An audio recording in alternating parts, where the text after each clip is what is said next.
actually feel uncomfortable around too many white people. I find I'm bonding closer with the natives, the Alaska natives. Really? Yeah. So, do you have a penchant for Native women who are homeless in crisis? It's been called the memory card murder. A brutal homicide found on a stolen cell phone. The victim dying on a hotel room floor. The killer mocking her in a distinctive accent. Face the camera, bitch.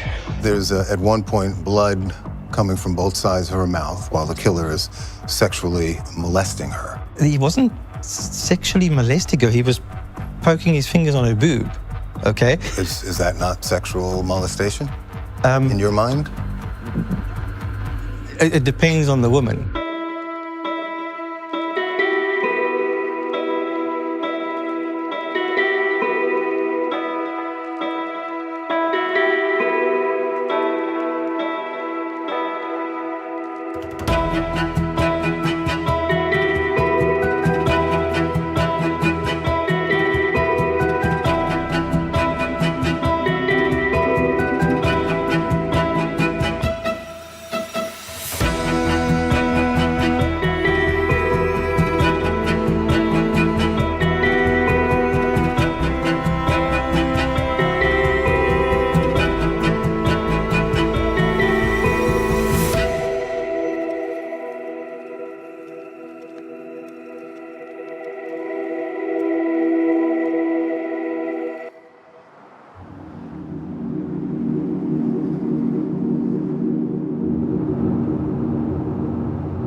I've always suspected that some people aren't at all who they appear to be. To his wife, Brian Stephen Smith was a loving husband. To the Marriott Hotel staff, he was a good colleague. To his mistress, he was a spinner of dark sexual fantasies. But to Kathleen Henry, an Alaska native living on the streets of Anchorage, Brian Stephen Smith was a stranger who offered a warm bed and then did something monstrous. Good evening. We're learning more tonight about the weeks surrounding the hotel killing of 30-year-old Kathleen Henry. 39 photos and 12 videos show in graphic detail the final hours of a dark-haired woman. The SD card where the files were stored was labeled Homicide at Midtown Marriott. She was like all beat up. I mean, her face was not even recognizable.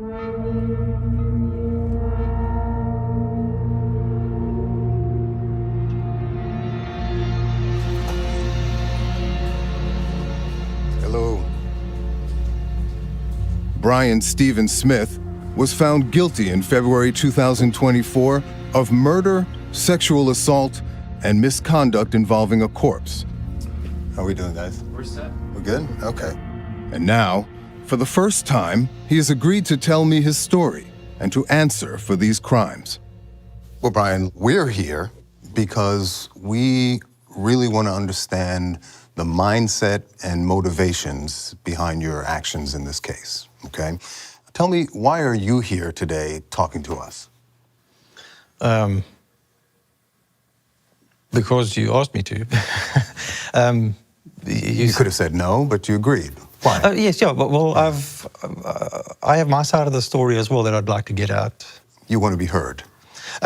Yes, I have to get something out on my side at least. Smith's side starts when he met a woman who lived very far away from his native South Africa. You had found love late in life with an older woman, right? Mm-hmm. Stephanie. Tell me about her. Yeah, so we actually met playing a game on internet, and we became friends and we started talking outside of the game. Mama, he's crazy, crazy over me. The folk singer from Anchorage fell hard and fast for Smith, just as his life hit rock bottom. In South Africa, things actually got to a bit of a bad point. I'd gone into a business deal that just went sour, and I lost a lot of money. And it's almost like everything just made sense, you know, just pack up and leave. You got nothing to lose here anymore. Take me back to the first time you stepped foot in this rather stunning land. What did you feel? What did you think? Well, it was amazing. It's the first time I've been out of South Africa. He's eating your plants.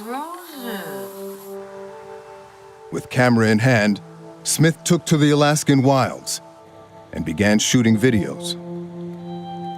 This is the beaver dam. I don't know if this GoPro can pick it up, but there's a little beaver house over there.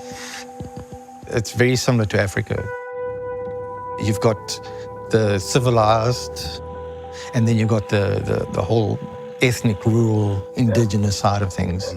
People that are living in an absolute, totally different world to what we live in. Are there many South Africans in the Anchorage area?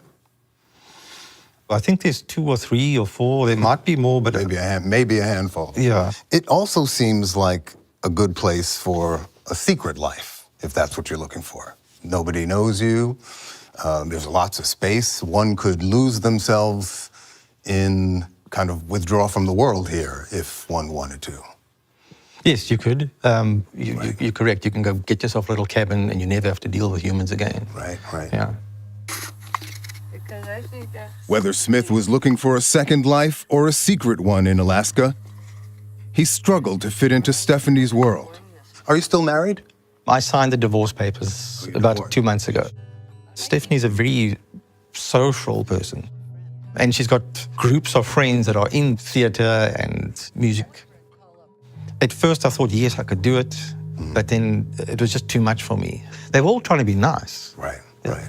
But that did cause a bit of problem with us. Yeah. Well, but let's be frank, right? She was an older woman. You were still quite young, and you had a roving eye, and soon an affair, right, with someone who shared a certain lust for sexual adventure. Is that fair, Alicia? Enter Alicia Youngblood, a young woman Smith met at work. Smith told police they started off as drinking buddies. Then things progressed. This crazy sex thing, it was just something that was happening and I delved into it. It was interesting for me that I had someone that I could do something and they would respond to it. Right. Actually, I think that's what the main thing is. She was responsive to it. You say there was a bit of rough stuff, right? She liked to be slapped around a little, choked, suffocated. Yes, Right. but it wasn't every time. She liked to see and hear stories about violence. That turned her on. That's what got the engine going. And this is all illicit, which probably made it even more exciting, right? Because you were married. Well, yes. The secrecy side of it, yes. Yeah. Soon, it sounds like the two of you were trying to outdo each other and coming up with mock sexual and violent role play scenarios, right? Yes.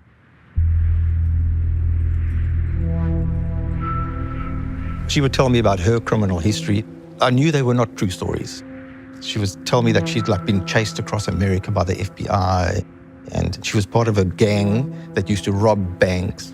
It's not real, but that's where the whole murder thing started coming in. So, And you played along. so one day I said to her, well, I've also killed somebody, so I've also got a story, and it turned her on massively. It worked. She loved making up stories like that. If any woman goes to any man and says, say this or do this, and I'll get horny, that guy's gonna do it. By day, Smith says, he and his wife kept up a loving, if passionless, marriage. It sounds like you did sort of slip into a kind of a double life. The Brian, who's the dutiful husband on the straight and narrow, and then, on the other hand, a reckless kind of alter ego, right? The one who would drive into the night looking for cheap sex. By night, Smith would troll the streets of Anchorage, in his black pickup truck. I did go out, but it wasn't for going out for sex. Basically, I was having a very stressful life, and I would drink a glass of whiskey just before bedtime. Then that would be midnight. And if that didn't knock me out, sometimes it would give me that, you get your second breath now. Get a little energy and from it. then I'd say, oh, now I need to go driving.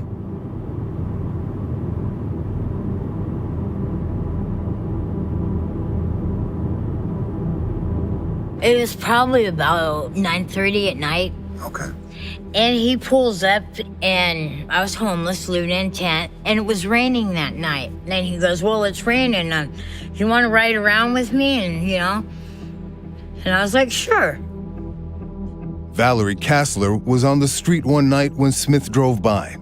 He told her he was looking for a certain young working girl and asked her to help. You know the streets, Yeah.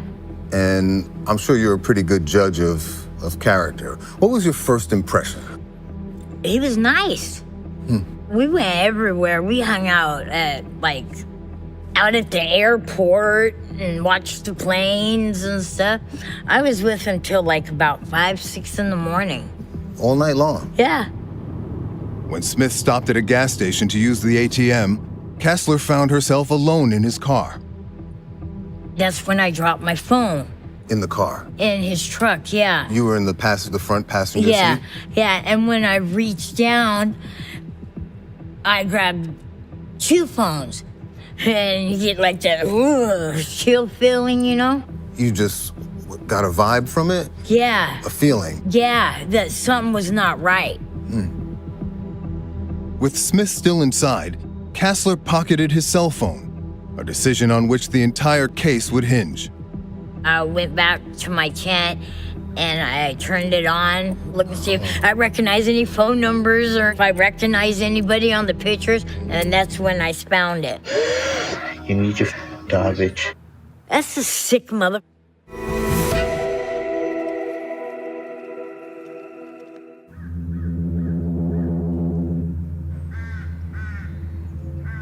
In the fall of 2019, in a tent in the woods around Anchorage, Alaska, Valerie Kassler took out a phone she had stolen from Brian Stephen Smith's car and pressed play. You need your garbage. What did you see at first? Him talking and his voice and her body laying on the floor of the hotel. She was alive, though, at that point. Yeah, and he stepped on her throat and he said, "You're not leaving here alive. I'm killing you." Oh, for fuck's sake. Are you still alive? I watched all of it, and it pulled out a wire, put it around her neck, and she was dead, and he was still doing things to her. For days, Kassler refused to leave her tent. You stayed in the woods because you were I was paranoid as hell. scared. Yeah. But she worked up the courage to turn the videos over to the police.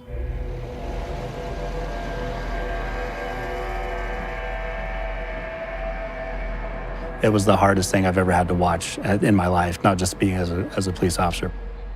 This was the worst thing I've ever seen happen to a human being. Detective Brendan Lee had a colleague who overheard the videos and the distinctive voice. He recalled a case that he had worked that involved a male with an accent. And he gave me the name Brian Stephen Smith. Lee checked the Marriott guest list from the night of the videos, and sure enough, To see his name on there, it was kind of like like you said, like a big aha moment, like, okay, now we know who we're looking at. then, just days after police got the video, Human remains found at mile 108 of the Seward Highway a week ago belonged to a woman who had long dark hair. with a prime suspect and a body to match, the race was on to gather evidence. The FBI told us, hey, his phone is hitting off a tower near mile 108, the Seward Highway. And also, there was a timestamp on one of the images with Kathleen Jo Henry in the back of the pickup truck. And that was also like an aha moment, because his phone's hitting here at this time, this image is at this time, and it's at the location where the remains were found. Detective Lee intercepted Smith at the Anchorage airport, returning from a trip with his wife. Mr. Smith, I'm Detective Lee, the Anchorage Police Department. I just want to show you my badge, and ID, so you know who you're talking to. This is Detective Bell, my partner. We have some matters we wanted to clear up with you and talk to you today, so I appreciate you coming up here with these guys and talking to me. So you have the right to remain silent. Do you understand that? Yes. You have the right to talk to a lawyer and have him present with you while you're being questioned. Do you understand that? Yes. Smith tells me that afternoon, the police caught him off guard. I just flown all the way from DC Right. to here. And you've obviously flown from lower 48. You know what it feels like now. Yeah. I flew 4 time zones across a 10-hour flight. Right. When I landed, when they stopped me, I was already, in the legal terms of the words they use, is in a weakened state of mind. When you're under investigation for serious crimes, you don't get to pick your, No, I know. your I fully period of understand. rest before an interrogation. I just wanted to show you some pictures, see if they would help you kind of refresh that night. Some of the The other. detectives start small, without letting on how much they already know about the killer sitting in front of them. Can you tell me what's in that photo? There's somebody's feet. Okay. Yeah. I'm looking at your shoe. I mean, it looks like the shoes you're wearing right now. Yeah, it does, yeah. But what's happening when that's... What's happening is on this video, on these images, the person that's recording it is holding the recorder and is standing basically above this girl and strangling her. Okay. And so we need to talk about this. We need to get ahead of this, Mr. Smith. I don't want to act stupid, but I don't remember anything. I don't remember anything. Okay. For an hour and a half, I said, I didn't do that, I didn't do that, I didn't do that. Over and over and over. In ad nauseum, I said that. You're not saying that. You're saying that you can't remember. I do not remember anything like this. Honestly. That looks like a Marriott card. That looks like my truck parked over there. It is.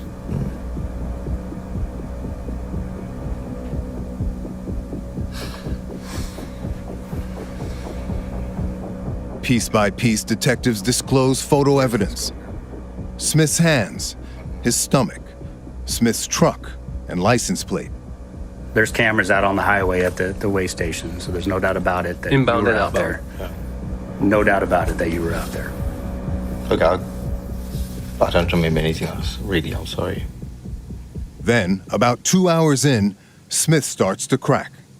Look, this sounds very serious. No matter what, I'm going to be in deep. So, okay, I'll tell you what I remember. Okay. The next day at work, I saw something dripping out the back of my truck. And I was like, what the hell? And I opened up, and there was somebody there underneath. There was a blue, like a tarp at the back of my truck. And the back flap doesn't really lock. I've actually put a padlock on now since then. And I saw somebody, and I was like, what the hell? What must I do? What must I do? And then the one night I thought, well, I've got to get rid of this. I can't. And I drove out, and I did. I went and dumped it. So, yeah, I did dump it, but yeah. What was in the back of my truck was not Kathleen Henry. You're saying that you didn't keep the body in your truck for 2 days and then dump her on the side of the road as you recounted to police? Well, when I said to the police the body, it's because the police had told me that there was a body in the back of my truck. I did not know what was in the back of my truck. There was something You told dripping. them that you looked under the sheet and could tell it was a body. You told them that. It was not a body. It was. I've seen a YouTube once of a bear cub that was skinned, and it looked, in my mind, X-ray vision through that. That's what that could have been, or it was a mannequin or like a sex doll or something. It Are you smelled. somebody who's incapable of telling the truth, Brian? The problem is when I speak the truth, people don't believe me. I think Bryan Steven Smith is a person that I'd say he's a sociopath. You know, if you looked at his life, he would just look like your normal everyday. I go to work, I come home, this is my wife, we go on vacations, and I play with drones and like to shoot guns for my hobbies. I wouldn't say split personality, but he was definitely somebody that knowingly was trying to, live two different types of lifestyles. For police, the double life of Bryan Steven Smith now comes into sharp focus. Do you have any other Facebook accounts that aren't just Bryan Smith? Oh, yeah, sure. I've got one called Bradley Phillips. Bradley's a real... He's like my alter ego. He's racist. He can make racist jokes and stuff like that. Smith's alter ego offers police a new strategy. You think good Bryan wanted bad Bryan to get caught? That's why somebody made it so easy for us? They urge good Bryan to confess to what bad Bryan has done. Right now, good Bryan, I'm assuming, is who we have here. What do you feel right now about this woman? Well, she's a pretty girl. And if she ended up like that, that's such a waste. So, knowing Several hours in, Smith seems to sense the net tightening around him. Well, I'm sure in the back of my mind I knew that I was involved there somewhere. It's stupid to believe that someone else killed someone and put them in the back of your truck. You knew in the back of the head, the side of your head, front of your head, you knew you had killed somebody. Yeah. I can tell you for a straight fact, I did not plan to do this.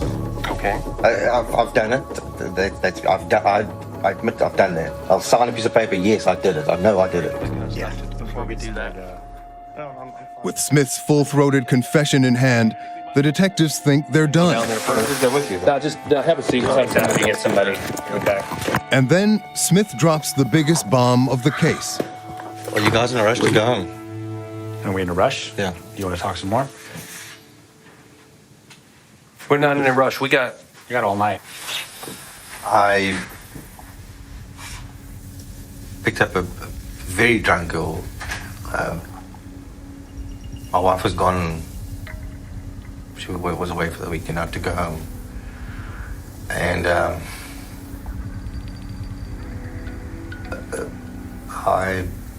I shot her.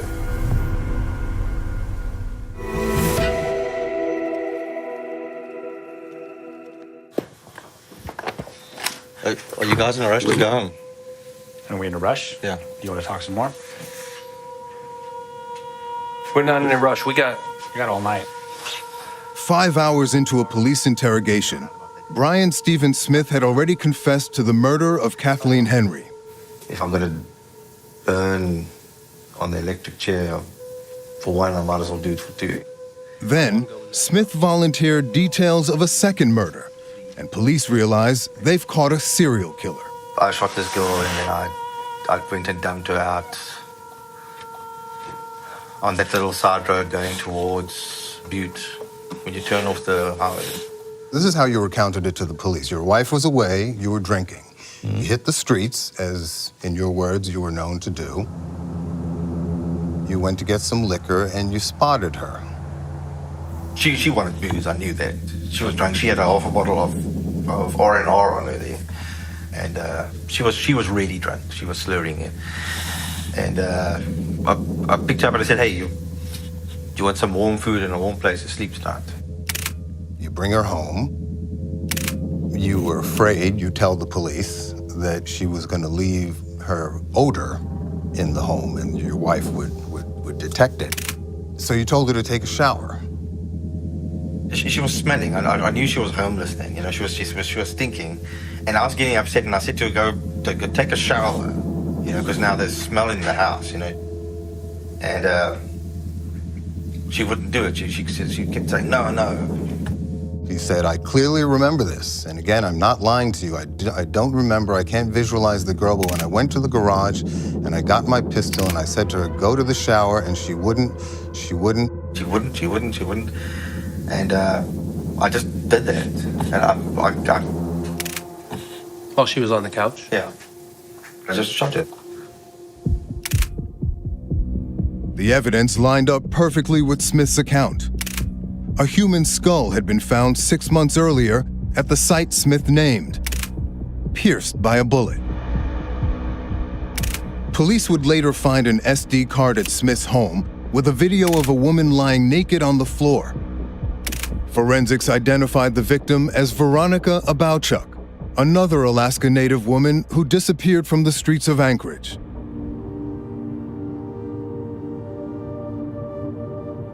Veronica was my best friend, and I loved the hell out of her. I knew her daughters, you know. They wasn't working girls. They were just women that had drinking problems, you know. For Valerie Kassler, who uncovered evidence of Smith's hotel room murder, this second case hit even closer to home. I remember the last time I talked to her. She said she was going to the liquor store, she's gonna get a bottle. And she had to go meet up with somebody. That must have been him, because that was the last time I ever saw her. Smith's photo evidence and confession left virtually no doubt about his guilt. But today, Smith is trying to sell me a story that sounds nothing like the one he admitted to police. Tell me what happened that night that you brought Veronica Abowchuk to your house. The person that I shot was a fictitious event. It was not Veronica. Veronica, if that lady was Veronica, that woman walked out of my house, Alicia and her got in a vehicle and they drove away. Well, then that wasn't Veronica, because the person that you murdered in your home, whose forensics lines up with Veronica Abowchuk, right? She didn't walk out of your home. That was Alicia Youngblood. That wasn't Veronica. Smith now recants his detailed confession to the Abowchuk murder, and he's trying to persuade me that his confession was all based on fictional role play with his former mistress, Alicia Youngblood. The story I told them was a story that Alicia and I had made up about driving around, you meet someone and take them home, they make you angry, and you shoot them. I had told Alicia before. You're saying that was a made-up story? Yes. Did you make up the part about defiling her corpse after you killed her? Oh, no, that was Alicia and myself's story. You told the police that after murdering her, you sexually defiled her body by sticking your fingers, your hand inside of her. It sounds very much like paraphilia. Do you know that term? No. Paraphilia? Characterized by abnormal sexual desires, typically involving extreme or dangerous activities, sometimes intense and persistent interest in inflicting sexual violence or torture on a living person or corpse. I don't like hurting people. You don't? No. And you're telling me now that what you told the police is false, that you did not murder Veronica Abowchuk? No. You must remember that interrogation was done under duress. Well, all interrogations are arguably done under duress, but there was nothing unfair about it. And in fact, you could have stopped talking at any point. And instead, you volunteer a completely different story about an earlier crime. I was in a weakened state of mind. It made sense to me there that I need to cover all my tracks. Alicia might have told them that story, and I don't tell them and they think I'm lying. In fact, Alicia Youngblood had told police a story, in secret, on a tip line 1 year earlier. The first time that I talked to Miss Youngblood, she was nervous. You could tell that talking to her on the phone. She said Smith had showed her a video of a dead woman. It's going in her, and then he'd draw his hand out, and he's holding the GoPro, and then he'd wipe his hands on her leg. She loved this Brian Smith, but now she did not love him anymore after seeing this video. She was very adamant that she thought this video was real. The pictures are her breast, and he's grabbing them so hard that the blood is pooling. Youngblood tried to goad Smith into sharing evidence so police could arrest him. Y'all don't know what I'm doing to get this information. I'm doing all kinds of crazy sexual acts with him to get this information out of him and having to pretend to like it. She took this fantasy stories, these make-believe stories of ours, and she took it and she started bringing in real people's names. And I said to her, no. Smith was cautious not to give Youngblood any proof, and police soon dropped the case. I can't do this anymore. He's getting more wild. Alicia Youngblood left Alaska. She never got the chance to testify against Smith. We were informed that she had passed away in Oklahoma. It was most likely she took her own life. The next phase of the case is the opening statements. It wasn't until 3 years later, in February 2024, Smith would take center stage in a horror show of his own design. After this trial, you will all carry the burden of knowing. The burden of knowing that Brian Smith lived, worked, walked among us, mingling and targeting the most vulnerable among us. Smith's hour in the limelight was just beginning.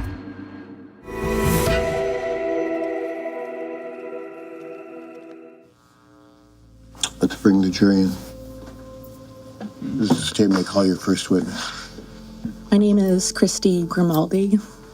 How are you related to this case? Why are you here today? Veronica Abouchuk is my mother. I'm her oldest daughter. In February 2024, the trial for the murders of Veronica Abouchuk and Kathleen Henry began. In October 2019, I was contacted by family to meet with a detective. And looking back at that, I was in complete denial or holding on to any hope. I remember thinking, wow, they found her.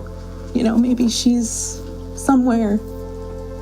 And it's just in awe that I believed that, you know. Smith appeared calm as witness after witness laid out evidence against him. But the smoking gun was the evidence Smith produced himself. Those videos depict a woman that we now know to be Kathleen Henry being strangled, tortured, and killed. When we show those videos, they're going to be broadcast on Nat TV facing this way so that members of the general public don't see them. Police say you're the man in the video. What do you say? No, it's not me. I needed a way to push past Smith's denial. If he wouldn't admit to the crimes, could I get him to describe the killer? Let me describe to you what the man in the video, the killer, did and ask you to profile him for me. Well, I didn't want to watch him ever at all, but they forced me to at the trial. My name is Brendan Lee, last name L-E-E. So in this video, it's going to start out and you're going to see Kathleen Henry on the floor.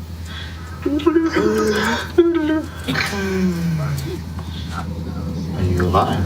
Are you lying? There's, at one point, blood coming from both sides of her mouth while the killer is sexually molesting her. What did you think when you saw that? He wasn't sexually molesting her. He was poking his fingers on her boob, okay? Is that not sexual molestation in your mind? It depends on the woman. It depends on the situation. Well, obviously the situation was non-consensual. She's laying there dying. He's telling her he's killing her. Yeah. He stands on top of her stomach at one point. He laughs maniacally. What did you make of that?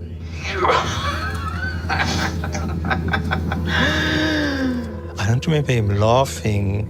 Even as he downplays the cruelty captured on video, Smith offers clues about the man behind the camera.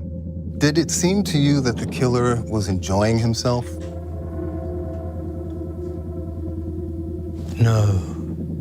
The guy sounded frustrated. Oh, for fuck's sake. Are you still alive? I'm not so tired.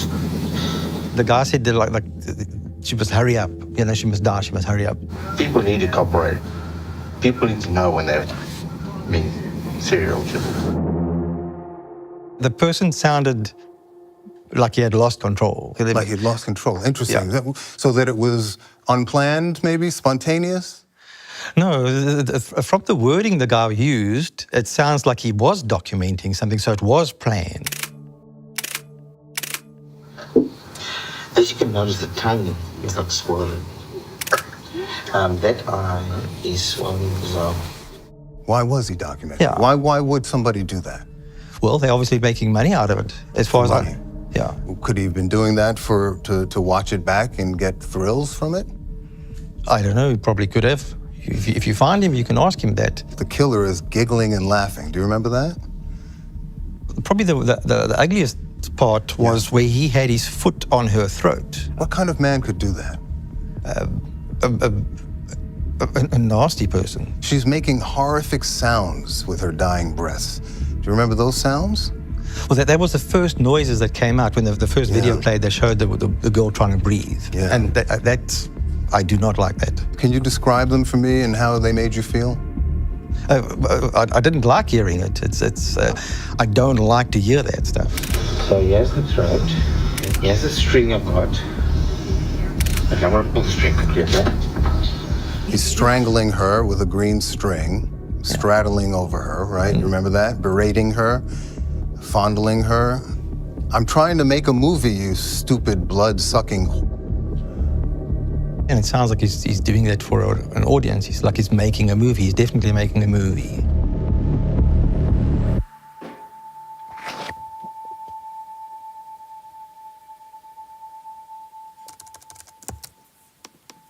I'm trying to make a movie, you stupid whole bitch. Weeks after I met Smith, I finally got access to the murder video itself. I can now see what Smith meant by the killer making a movie. For all my fans out there, hit the like button, please. Just take it, swallow it. Let's do a liberal shot while we're at here. Do like an angle, like an action shot. In Smith's twisted mind, he's a film director, and this atrocity is his blockbuster movie. You live, you die. You live, you die. Sadly, in my movies, everyone dies. I get the Oscar, bitch.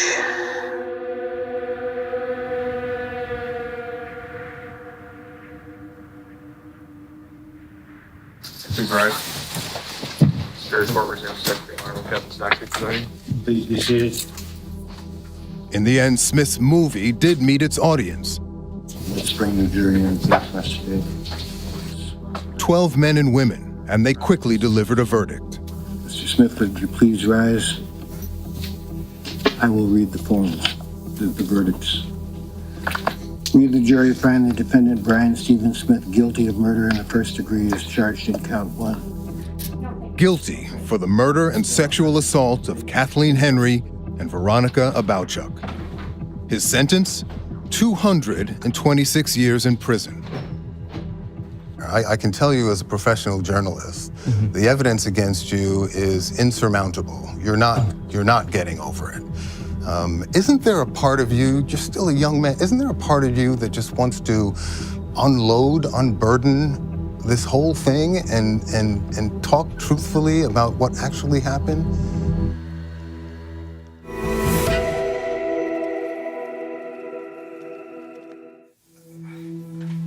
You're glad you're not going to be able to hurt anybody else? Yeah. But I was hoping that it would have just been that one. I was hoping that anger in my system would have been out. You know, I don't like to know that I've done that to someone. I don't like that. It's been 10 years since Brian Stephen Smith first left South Africa for a new adventure on the Alaskan frontier. At one point, you told the police that Alaska is the perfect place to murder someone. Yes, but people come here because they antisocial. And if you look at the distances between places, yeah, you could just go dump a body just 5 minutes out of town. Murder is the third leading cause of death among Native American women. Smith killed 2 of these vulnerable women, at least 2 that we know of. Did you engage in any sexual violence with Native South African women? No. He told me one of his victims was as young as 15, where he's from. I think 15 was the youngest. Okay. But on the other hand, we don't know. We do not know, really. The South African police say they're looking into you now. Any idea what that might be about? Okay. Again, right in the beginning, Alicia and myself were telling stories, and the first stories I told her were about South Africa. More stories. Yeah. If I can find any poetic justice in this tragic story, it's this. Smith landed behind bars thanks to a woman who lived on the streets with his victims. What do you think would have happened without that video? Had you not found it and brought it They'd forward? probably still be investigating, and he still probably would be a free man, hunting and killing women. And there'd probably be more bodies than what there was. When you heard the verdict, what did you think? That was on my birthday. What a birthday present. Yeah. Yeah. Kassler remained on the front lines from the moment she turned over the smoking gun SD card. Those images that you saw, timing and all of that aside, have those stayed with you? In my head? Yeah. Yeah. I just wanted them to go home. And what do you mean by that when you say you wanted them to go home? I wanted their parents, their family, to be able to mourn and, properly, instead of burying an empty box. Smith tells me he now plans to file an appeal, and I end the interview with one of my own. You're going to live with this story, this defense that you've concocted in your mind that no one believes, Brian. You must know that no one believes the alibi, no one believes that you're not the man in the video. I mean, again, there's a mountain of forensic evidence against you. Are you going to just live with this? There is no DNA evidence. There's no evidence proving that anyone was in my truck. The only evidence in my truck is the evidence of my alibi. So I have 5 pages of quotes from your own lips, Brian, full of admissions and confessions and acknowledgments and appreciation for the police and self-awareness that you've gone too far and now you're in deep. Yes, that is non-confrontational de-escalation. I don't think anybody would consider that de-escalation. That sounds like a guilty man who's coming clean. In the end, Brian Smith's double life culminated in a single fate: a life sentence in an Alaskan prison. I got no one to talk to now. What's that? I've got no one to talk to now, so none of my friends will ever. Well, this is my fault. I've dug my own grave here. I did this to myself. I can't blame anybody else, You have a moniker, the National Forest Serial Killer. Oh, really? Mm-hmm. I think I prefer the Beast of Blood Mountain. A killer perversely proud of his crimes. I set the record. I'm the oldest serial killer in American history. Isn't that amazing? He lurked in the woods, preyed on hiking trails, and displayed the evil that can be found in the wilderness of the human mind. I'm your worst nightmare, David. Gary Michael Hilton is talking about his crimes for the first time ever. After ignoring innumerable requests from every kind of person in the world, it's time to break my silence. And he'll be confronted like never before.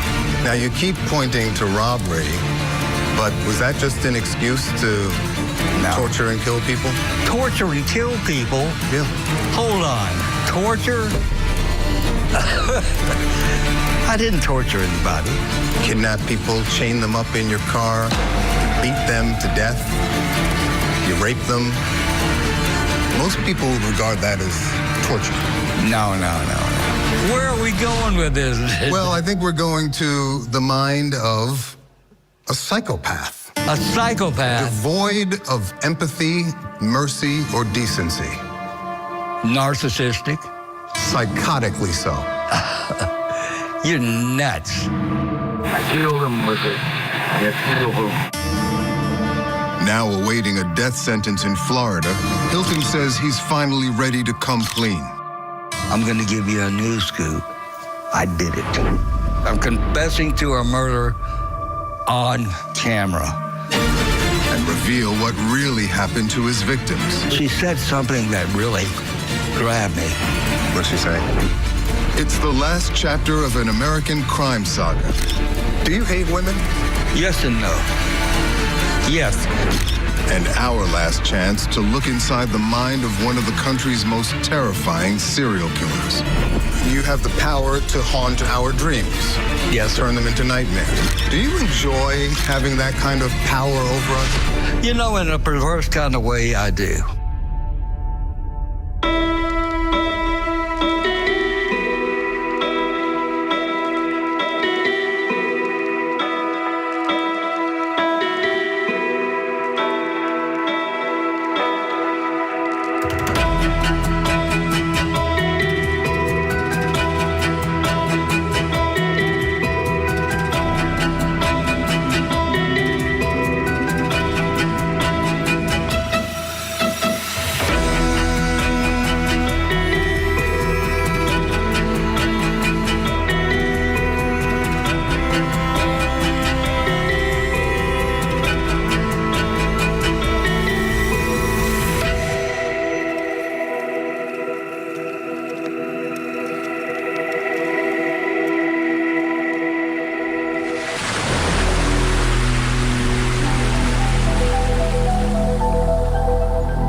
By now, I've come face to face with my share of killers. They've been deranged, troubled, violent. Their heinous crimes defined by a lifetime of hate or a split second of evil. But nothing could have prepared me for the likes of Gary Michael Hilton. New questions tonight about whether the man accused of killing and decapitating a Georgia hiker may in fact be a serial killer. In 2007, at the ripe age of 61 years old, Gary Hilton made national headlines by launching a shocking murder spree in an unexpected crime scene, the sprawling wilderness of America's national forests. Over 4 months, he abducted, raped, murdered, and decapitated unsuspecting hikers, terrifying park visitors across the country. With Hilton lurking in the woods, no one was safe. It was like something out of a horror movie. Wearing a makeshift mask, Hilton used his victims' ATM cards in the aftermath of each grisly murder. Then, in January 2008, a massive manhunt led to his capture. Okay, 911, what's the exact location? I have the person of interest in that missing woman case is at this Chevron gas station. He's throwing stuff in the dumpster here. I can go take him down if you want. No, sir, stay right there. Here comes the cops. Yeah. Wait for there? Yes. They got him. Hilton's arrest made national news and brought an end to the carnage. Cops tracked this guy down and captured him. 61-year-old Gary Michael Hilton now sits in a county jail. Charged with abducting and killing 24-year-old Meredith Emerson. The suspect in this case is also a possible suspect in other murders. His interrogation brought into focus a terrifying villain. Once you've taken someone, you're either going to kill them or you're going to get caught. Wickedly intelligent, boastful of his crimes. I'm the one that killed the girl, okay? I'm the one that killed her. And contemptuous of his victims. I didn't kill them because for any satisfaction.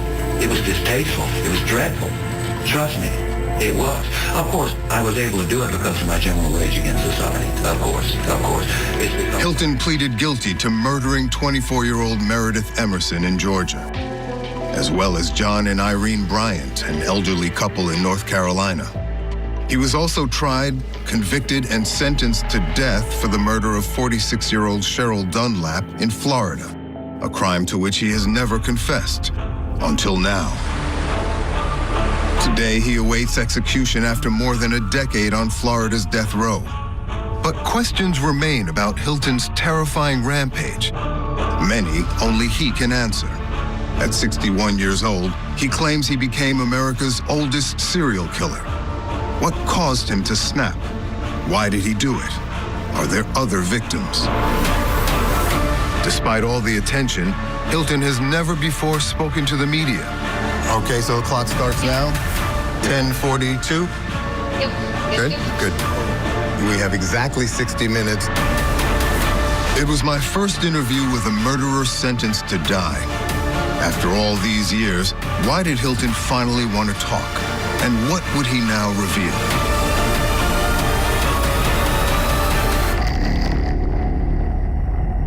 Here you are on death row. Yes. Talking for the first time publicly about your crimes. That's right. We're here today, sir, to try and understand the mindset and motivations behind your actions in these cases. You're 78 years old now, right? Yes. In poor health, you say? Yes, very poor health. That's one reason I'm doing this, because I'm going to die soon. I have a congestive heart failure. Tell me in your own words, why are you breaking your silence? Well, you hit it right on the head. And I also, an answer is, I don't know. All I can say is, it's time. After 17 years, after ignoring innumerable requests from every kind of person in the world, it's time. That's the way I feel. It's time, after 17 years, to break my silence. In our correspondence, you said, I think I'm prepared to give you an interview that's a Lollapalooza. It'll knock your socks off. Yes. I will answer any question. Yes. About any subject, truthfully and completely. Yes. Can I count on you for that? You sure can. You said, be prepared to meet a whole different breed of cat. What breed exactly? Well, I'm just like no one else, really, you know. Serial killer? They're a dime a dozen. Psychopath? No. Sociopath? I have part of that in me. In the years since his murder spree, Hilton's infamy has seemingly only grown. He's been the subject of documentaries and internet lore. This is the case of Gary Hilton. His crimes spanned 3 states and millions of acres of pristine national forests and terrorized hikers everywhere. What did you think when the media dubbed you the National Forest serial killer? I think I prefer the Beast of Blood Mountain. The Beast of Blood Mountain? Mm-hmm. Does that give you a sense of accomplishment? No. Bound by chains and shackled to a violent past, Hilton may look different now after 12 years on death row. But he's about to give his first interview ever and open a window into a mind deranged since childhood. From a child, a little child, I was always fascinated with death and destruction and guns and war. As a child, at 5, 6 years old, constantly, I've just always been fascinated with it. Born in Atlanta and raised in Florida by his mother and stepfather, Hilton's troubled and violent mind was evident as a teenager. 4 minutes into the police interrogation, you call yourself a sociopath. You remember that? You said, I'm a sociopath. And I'm like what they call an antisocial. That's the new name for it, an antisocial personality. In my day, it was called a sociopathic character disorder. Were you diagnosed as a sociopath? As a matter of fact, I was. At age 14, Hilton fired a shotgun at his stepfather, nearly killing him. Authorities ordered a mental evaluation. At 14, I was seeing the head of the Dade County Child Guidance Clinic, who was a psychiatrist. I saw him for a year or two, and he just flat told me. What did he tell you? You have a sociopathic character disorder. Hilton had other textbook markers for psychopathy and a condition called paraphilia, an obsession with violent sexual fantasies. You admit to paraphilia? Strong. That's one of the reasons I am a killer. I've had strong paraphilia all my life. When I accidentally discovered masturbation, my paraphilia, as I was doing it for years, it was a battlefield, and they were women nude, and they were spread over a tree stump, and I would come along with a sword. Hilton went on to describe vile acts against women. That's how you would get off. This is my first sexual feelings. His adulthood was marked by a string of failed marriages and short-lived jobs, until in middle age he found himself broke, homeless, and alone. But for the pet dogs he says he felt closer to than any human being. You have an odd relationship with dogs. You seem more bonded with dogs than with the people in your life, in your family. 1,000,000 times more. Is that fair? Yeah? You told police, in the wolf world, there are no assault and battery laws, there are no murder laws. Right. Imagine such a world where there are no murder laws. Yes, that's the world they live in. But in reality, in the real world, you're not a wolf, you're a human being, and she's an innocent stranger, so why murder Meredith Emerson? Yeah, that's a good question. It's a good question. What's the answer?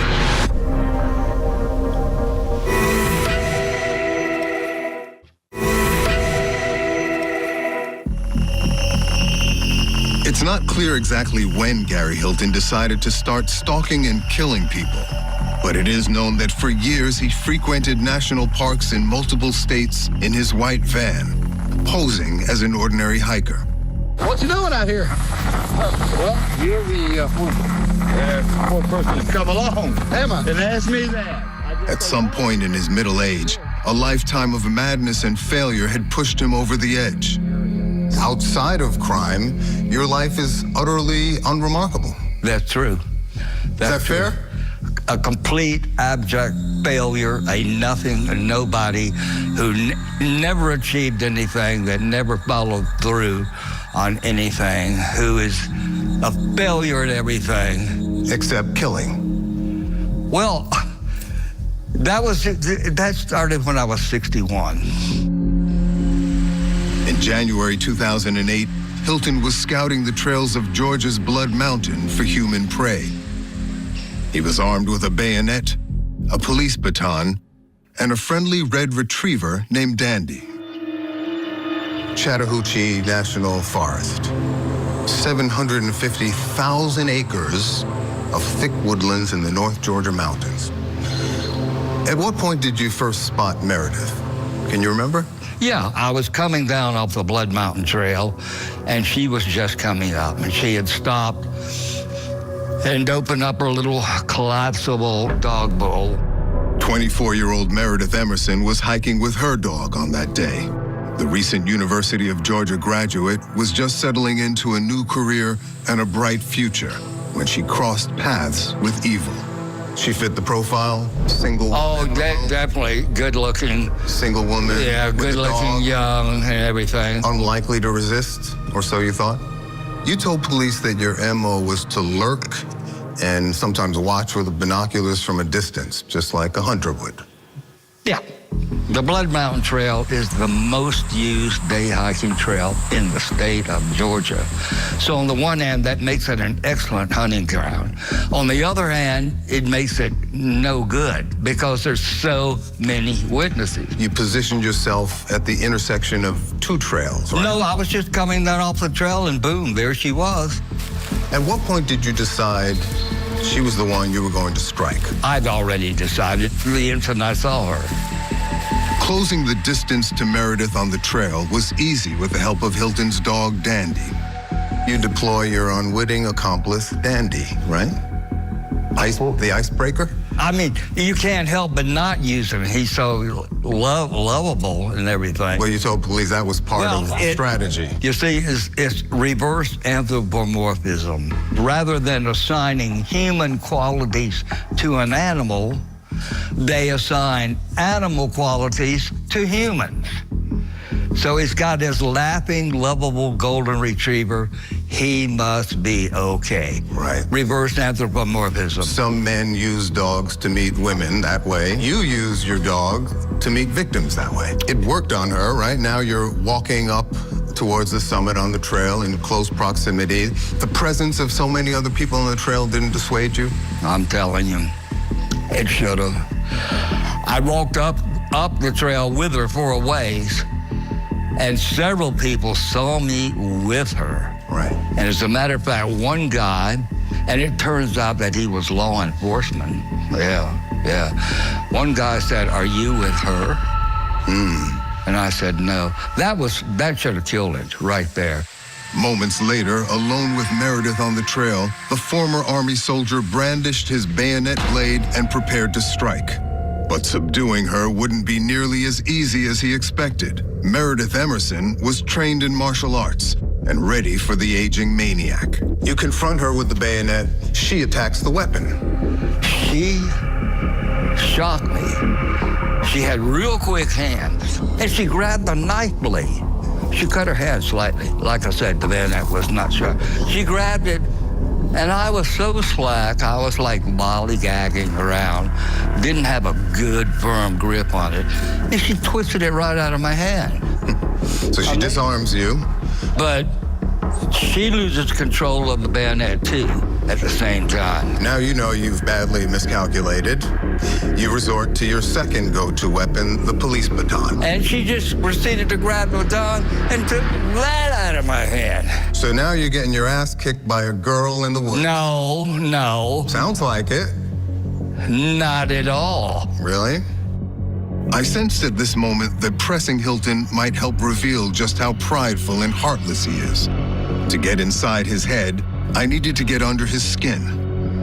What do you think? You're armed, she's not. You have, 40 or 50 pounds on her. Not very manly of you, Mr. Hilton. You pick a weak victim. An Army soldier would call that a punk move. No one was there but her and me, and I'm telling you frankly, even the best of us have bad days. Okay? And no, it wasn't a punk move, because guess what happened then? After she took the bat, she took the bayonet, what happened then? You had to hand fight her, you said. And what happened then? Well, you overpowered her just barely, it sounds like. No, not just barely. No? Where did you get that at? Well, you said to the police, I had to hand fight her. I probably have multiple fractures in my right hand. Yes, that's right. I still couldn't get control of her. She would feign or pretend that I was in control and then start fighting again. So I had to hit her a number of times. Straight punches to the face or the head. Right, but I had control of her. I had her with my left hand the whole time. So what happened? I beat her ass. Can I ask you this? Empathy, mercy, decency, did those ideas ever register with you at all? Yes.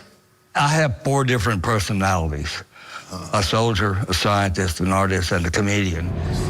Hilton says he has multiple personalities, to which he ascribes 4 respective professions, though he is qualified in none.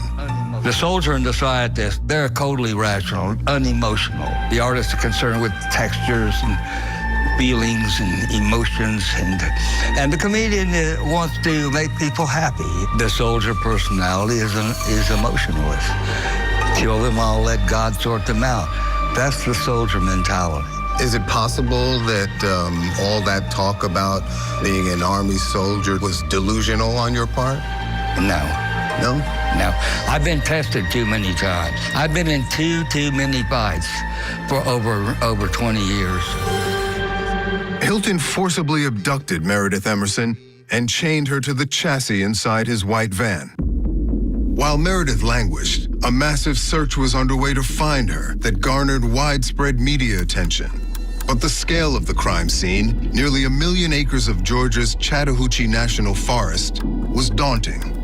No trace yet of a missing 24-year-old Gwinnett County woman. We were there from sunup to sundown. Meredith Emerson could do anything. If anybody can survive this, she can. We haven't found anything here yet. The community rallies. Yeah, I thought this would just pass unnoticed. Just another hiker missing in the mountains, man. No big deal. Maybe a paragraph in the paper. Good grief. Suddenly, the investigation was blown wide open. Police pick up a digital trail as Meredith repeatedly sends Hilton to ATM machines with the wrong PIN number, signaling his location. Hilton is publicly identified as the prime suspect, last seen by witnesses with Meredith Emerson alive. The race is on to rescue Meredith and apprehend Hilton. It is going to be a white male between the ages of 50 and 60 years old. But the next discovery would change everything. The body of 84-year-old Irene Bryant was discovered on November 9th in the North Carolina woods, and her husband, 80-year-old John, is still missing. It turns out that Meredith Emerson is not the first person attacked on Hilton's killing spree, only the latest. You never intended to let her go. Never. Now, you keep pointing to robbery, but that sure seems like a pretext for what you described as paraphilia. Was that just an excuse to torture and kill people? No. Torture and kill people? Yeah. Hold on. Torture? I didn't torture anybody. You kidnap people, chain them up in your car, you beat them to death, you rape them. Most people would regard that as torture. No. Where are we going with this? Well, I think we're going to the mind of a psychopath. A psychopath? Devoid of empathy, mercy, or decency. Narcissistic? Psychotically so. You're nuts. I'm nuts. Yes, you are nuts. Okay.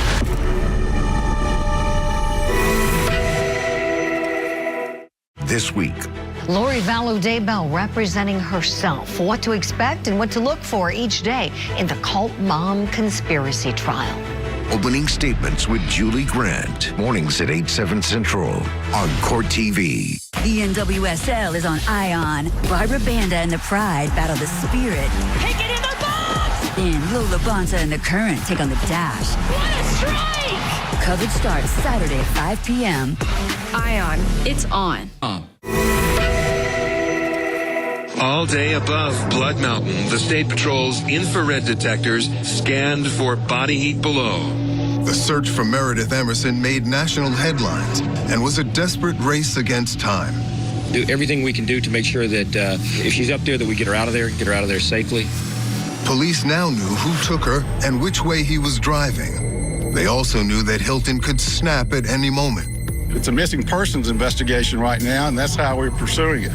And the scale of the investigation had expanded to 3 states when police realized that Meredith Emerson wasn't Hilton's first victim, only the latest. The body of 84-year-old Irene Bryant was discovered on November 9th in the North Carolina woods, and her husband, 80-year-old John, is still missing. 4 months earlier, John and Irene Bryant had just arrived at Pisgah National Forest in North Carolina. The retired couple were 80 and 84 years old, but fit and young at heart and avid hikers. But on this day, the Bryants walked onto the trailhead and into an ambush. 61-year-old drifter Gary Hilton was armed and lying in wait. Irene and John Bryant, right? October 2007. Yeah. Hilton has never discussed exactly what happened to the Bryants until now. The crime scene is North Carolina's Pisgah National Forest, 500,000 acres, with hundreds of miles of hiking trails. And at what point did you spot the 2 octogenarians? When they got out of their car at the trailhead. In the parking lot? Yeah. It was just a little parking lot. And why them? Were there no lone girls out there that day to pick on? No. I violated one of my rules. I said no couples, because 2 murders would generate a lot of publicity. I was down to 1 Ritalin, 2 spoons of coffee, $2. I'd been living out of dumpsters from a picnic area for 2 weeks. I'd lost a ton of weight. I think I was probably about down to 140. And I just said, hey, this has got to stop. And I had to take someone.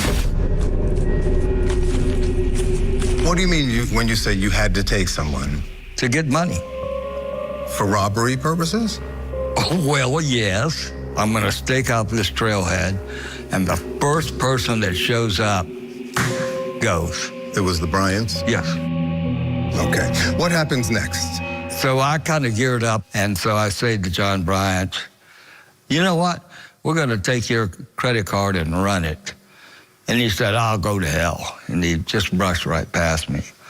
And I deployed the baton and hit him on the back of his left knee. So the guy whirls around. He was a big guy, a big, strong man, just as fit as can be. He whirls around, he's carrying this trekking stick, this hiking stick that they love to carry. So he goes after me with that. So I just brushed it away and then whack, hit him on the side of the head, then pulled out a pepper, sprayed him in the face. He steps forward a few feet and goes down. Where was Irene? She was a few feet ahead of him. And then he does the craziest thing. I can't believe this. He said, Irene, I can't see. Hit him. Well, I just beaten him down. And he's a big guy, 6 foot plus. And now he's telling his wife to fight me. And bless her heart, Irene, she was all heart. She comes at you. She springs right into a fencing position, you know, like on guard, you know, and pow, and stabs me in the chest. I go, ah. And I brush it to one side and whack, hit her with the expander. She goes down. Then I'm going to take him with me. Bryant never gets up, but he does another crazy thing. While he's sitting there, he pulls his wallet out, and he takes his credit cards out, and he throws them. Inexplicable. Did you abduct both of them at that point? No. I only abducted him. She wouldn't get in the van. So what'd you do to her? Well, I put him in the van, locked him in the van, closed the door, and I went back over to her a few feet away. She knew what was coming. And she said, I'm not getting in the van. The police always tell you, don't get in the vehicle. You're as good as dead. And she says, I'm not getting in the van. I gave her my Dirty Harry voice. I said, you're not getting in the van? She said, no. And I immediately laid into her. I beat her, and her blood blew up and hit me in the eyes, and it turned my vision red. Oh, nasty. Nasty, nasty, nasty. Hilton dumped Irene Bryant's body near the trail and held a battered John Bryant captive in his white van. He masked his face with duct tape and used the Bryant's ATM card to withdraw his payday for murder and kidnapping. $300. There are easier ways to get money. There are. So you're It was all stupid, very stupid. I mean, yielding what, a few $100s over the course of 6 months? Very stupid. The smart thing to do would be to take people in parking lots, okay? What about getting a job and earning some money? Won't take anybody. I'm 61 years old. I'm sick with MS. I'm burned out. I have no resume. I'm going to walk into a phone room looking for a job as a telemarketer. Better than going out there killing innocent people, right? Well, robbing a bank was better than that. No, there's no practical way of working. Hilton then drove John Bryant deep into yet another national park, the Nantahala National Forest, to end his life. I wanted to get him a little further away because there were some houses within earshot. But John tried to run from me. And he fell down an embankment, and he caught his arm between two trees and broke it right here. So I tried to get him up, and he couldn't get up like that. So, you know, I had the pistol in my pocket. I just, shot him in the side of the head, through and through shot. John and Irene Bryant left 4 children and 11 grandchildren behind. For the next few weeks, Hilton was in between murders, what criminologists called the serial killer's cooling off period. Can you explain to me what happens in your mind in that cooling off period? I'm putting the future out of my mind. I have future foreshortening. I just get up every day and go hiking. You're not thinking about it at all? Trying not to. Is the appetite for it rebuilding over the course of the weeks in between? There was never an appetite for it. Well, how can that be? Because I told you, as soon as I started this, I said no. Well, why didn't you stop then, as soon as you started it? Well, I didn't see any alternative. What do you mean? That's what I mean. And if that sounds illogical, well, that was my state of mind. Your mindset was that you couldn't see a way forward without continuing to kill? Yes. Just weeks after murdering the Bryants in North Carolina, Hilton was yet again broke and out for blood. He had made his way to Florida's Apalachicola National Forest, 1,000 square miles of dense woods, and set his sights on a nurse and Sunday school teacher named Cheryl Dunlap. She was walking on the trail. She was walking. Now, you've never publicly told exactly what happened there, right? No, I haven't. And that case currently is under appeal. As a matter of fact, it hasn't been finally adjudicated. But hey, I'm going to give you a news scoop.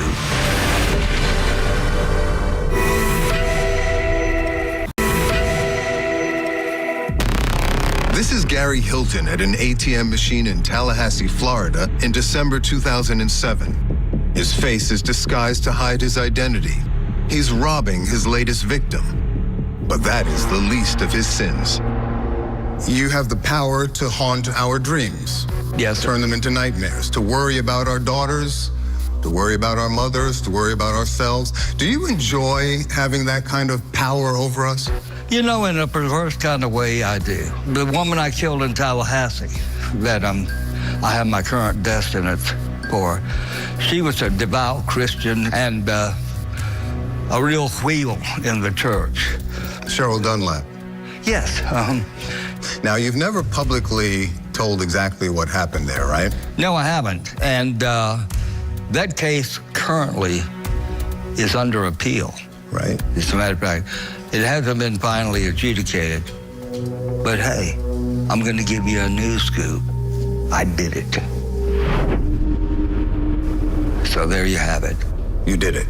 Yes, I'm confessing to a murder on camera that I've never had before.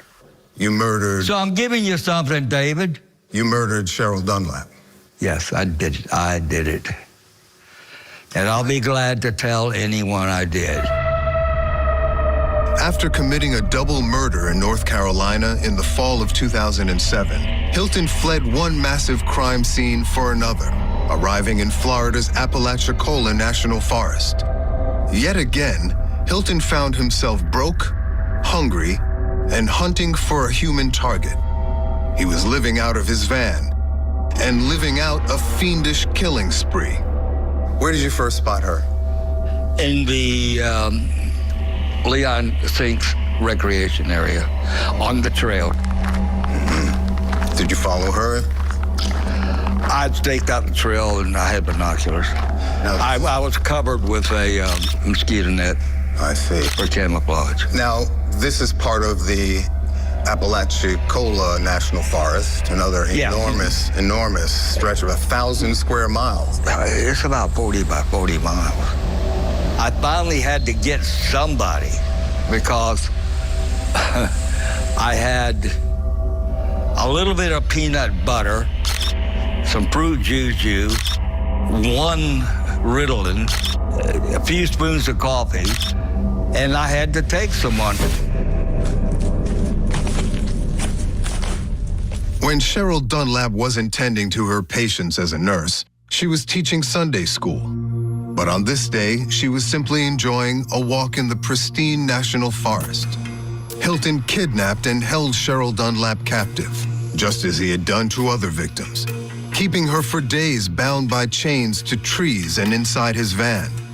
After using her ATM card to steal her money, he decided to end her life. But first, he would toy with her. I put all her stuff together that I'd taken, her car keys and her cell phone and everything, and said, I'm going to let you go. But first I'm going to go into town and run your credit card just to make sure it's good. Did she seem hopeful? Did she believe you? I believe so. Okay. Tell me, how did Cheryl die? I said, come on, let's go. I'm going to train you to a tree. And I have a chain and a lock. And she grabs it and goes right down and to put it on herself. She was already used to the drill. And I kind of had a feeling that she was going to try to not click that lock. You know what I mean? Just pretend it was locked. And as soon as she was down there and with her back to me, I had my pistol in a fanny pack there, a little .22, and I pulled it out and shot her in the back of the head. Hilton then dismembered her head and hands and burned her body.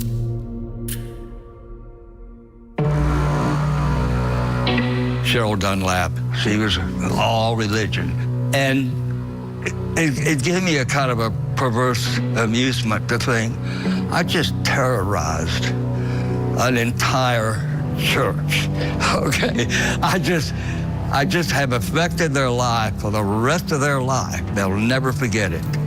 And all those little kids that she taught Sunday school to find out that she was killed and her head was cut off and her hands were cut off, it could haunt them. And well, it will scar them for the rest of their lives. Yes, right. You enjoy that, amuse yourself? No, it's just I have to admit. Yeah. I kind of like ha ha ha ha, you know. But she said something that really grabbed me, kind of rattled me. What'd she say?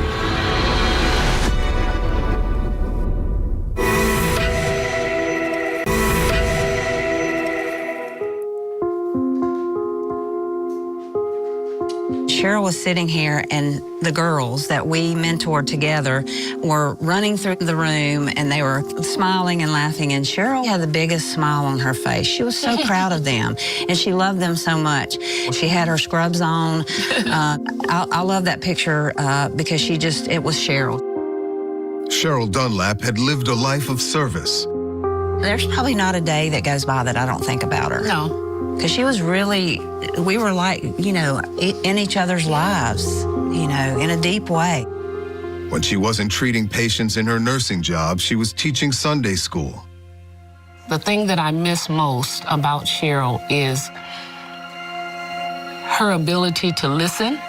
We spoke every day on the phone. Cindy Wechter and Laura Mayo were Cheryl Dunlap's best friends. I miss the thought that she was always praying for me. And I knew that no matter what was going on in my life, wherever she was and wherever I was, and even if we didn't talk, if something was going wrong in my life, she would know about it. And she would be praying for me. On December 1st, 2007, she disappeared. So I got a call and was told that she didn't show up for Sunday school, and they asked if I had heard from her, and I said, no. I said, but that doesn't sound like Cheryl. And I said, this is concerning. Dunlap's disappearance matched Hilton's M.O. She was last seen in the Apalachicola National Forest, just outside Tallahassee, Florida. Withdrawals were made from her bank account by a man wearing a makeshift mask of tape. And then 2 weeks later, her decapitated body was discovered by a hunter. Authorities also believe Hilton may be connected to yet another woman's disappearance in Florida. From the first time I saw him and from the first time I heard him speak, I knew that something was just not right with him. I just felt this sense of darkness and evil. The first time I heard the name Gary Hilton was, as Cindy said, wow, it was like there was no soul. But he was definitely an evil person. Hilton had never before confessed to Cheryl Dunlap's murder. We played part of his confession for Cheryl's dear friends, Cindy Wechter and Laura Mayo. How did Cheryl die? Gunshot to the back of the head. You were walking her, behind her? No, I said I was letting her go. Oh, that trick. Yeah, that trick. Yeah, he's a tricky guy. 17 years later, Hilton still recalls her final words that shook the hardened killer to his core. But she said something that really grabbed me. What'd she say? She said, before you die, ask Jesus to forgive you for what you've done. And Jesus said, kind of rattled me. That make you think twice? No. Did that make her more human? No, Do you? Oh, she was human. Didn't matter. Didn't matter. What I thought about was God's grace was right there with her. Even though she was facing death, you're telling him to ask for forgiveness? I think that's so powerful. She would start sentences off like, if my life is to be prophetic. And she would say that in a way that she knew certain things. And I don't think she knew all of this, but you know how there are times there are people that have a knowing? So when I heard that, it just brought me immense joy. And I was just so proud of my friend, just so proud of her. Back in 2007, there were few clues as to how Cheryl died, and Hilton might have gotten away with it if he hadn't had the urge to strike again. Just 1 month after killing Cheryl Dunlap, Hilton prowled another national forest, out of money and out of his mind. This time, it was Georgia's Blood Mountain, where another missing woman was fighting for dear life. Do you hate women? Yes and no. Yes. But Hilton's final murder victim, Meredith Emerson, had a clever plan of her own that would lead to Hilton's capture and end the killing.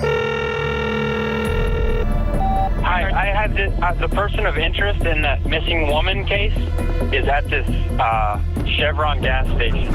He's throwing himself in the dumpster here. I can go take him down if you want. No, sir. Stay right there. Police are there? Yes.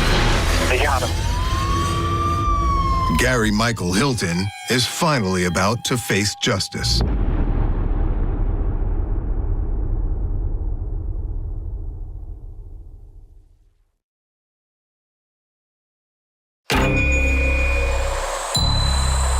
He lurked in the woods, preyed on hikers, and says he became America's oldest serial killer. I was always real good to my victims. Until you bludgeoned them? Until they either shot them or bludgeoned them. Once you've taken someone, you're either going to kill them or you're going to get caught. In 2007, Gary Michael Hilton, a deranged 61-year-old drifter, launched a killing spree in national forests spanning 3 different states. John and Irene Bryant had been slain in North Carolina. Cheryl Dunlap was murdered in Florida. And on New Year's Day in 2008, a young woman named Meredith Emerson went missing on Georgia's Blood Mountain. You never intended to let her go? Never. Right. Now, Hilton's talking for the first time ever about his murderous midlife crisis. I'm going to give you a news scoop. I did it. Making news with a murder confession. Yes, I'm confessing to a murder on camera that I've never had before. And opening a window into the mind of a madman. Outside of crime, your life is utterly unremarkable. A complete, abject failure. Except killing. Well, that started when I was 61. Did it really? Yeah, I knew that was coming. I set the record. I'm the oldest serial killer in American history. Isn't that amazing?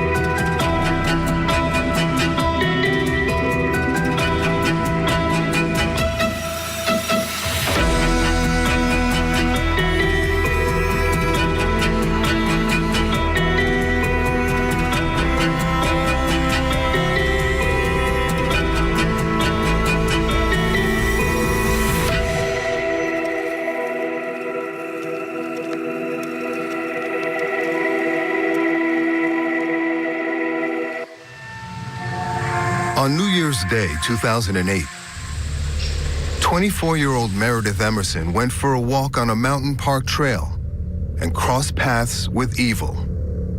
You told police that your MO was to lurk and sometimes watch with binoculars from a distance, just like a hunter would. Yeah. And were you doing that on this day? No, I was just coming down off the trail and boom, there she was. Meredith fiercely fought the attacker, but Hilton overpowered her and chained her inside the white van he lived in. And thus begins 4 days of living hell for Meredith Emerson. No. Yes. Sitting across from Hilton on Florida's death row, I'm staring at a real-life paradox. He's happy to admit to serial murder, but protests being characterized as inhumane. She had a good time. No, she didn't. Yes, she did. No, she didn't. David, I was there. I know, but I knew you were there, but you were in Gary Hilton world. In the real world, she was being tormented and tortured. She was not tormented and tortured. They fight, and then they submit. Right. And a lot of it is because of me. I reassure that it's going to be okay, but just quit fighting or you're going to get hurt. 17 years ago, when he was interrogated, Hilton told police he had a magical ability to comfort and lull his victims into submission, and he still stands by that claim. All of my victims fought me initially, but I quickly gained control, and then they all became strangely submissive. That's because of my power. I could put them at ease. She's stuck in your van, chained to the chassis? No. She was unrestrained 90% of the time. Only during transit was she restrained. You had a collar on her neck? I'm telling you, we had a relaxing time. I gave her books to read. She would read them and everything. She wouldn't eat anything. I kept trying to. No. You're so delusional that you think she was having a good time.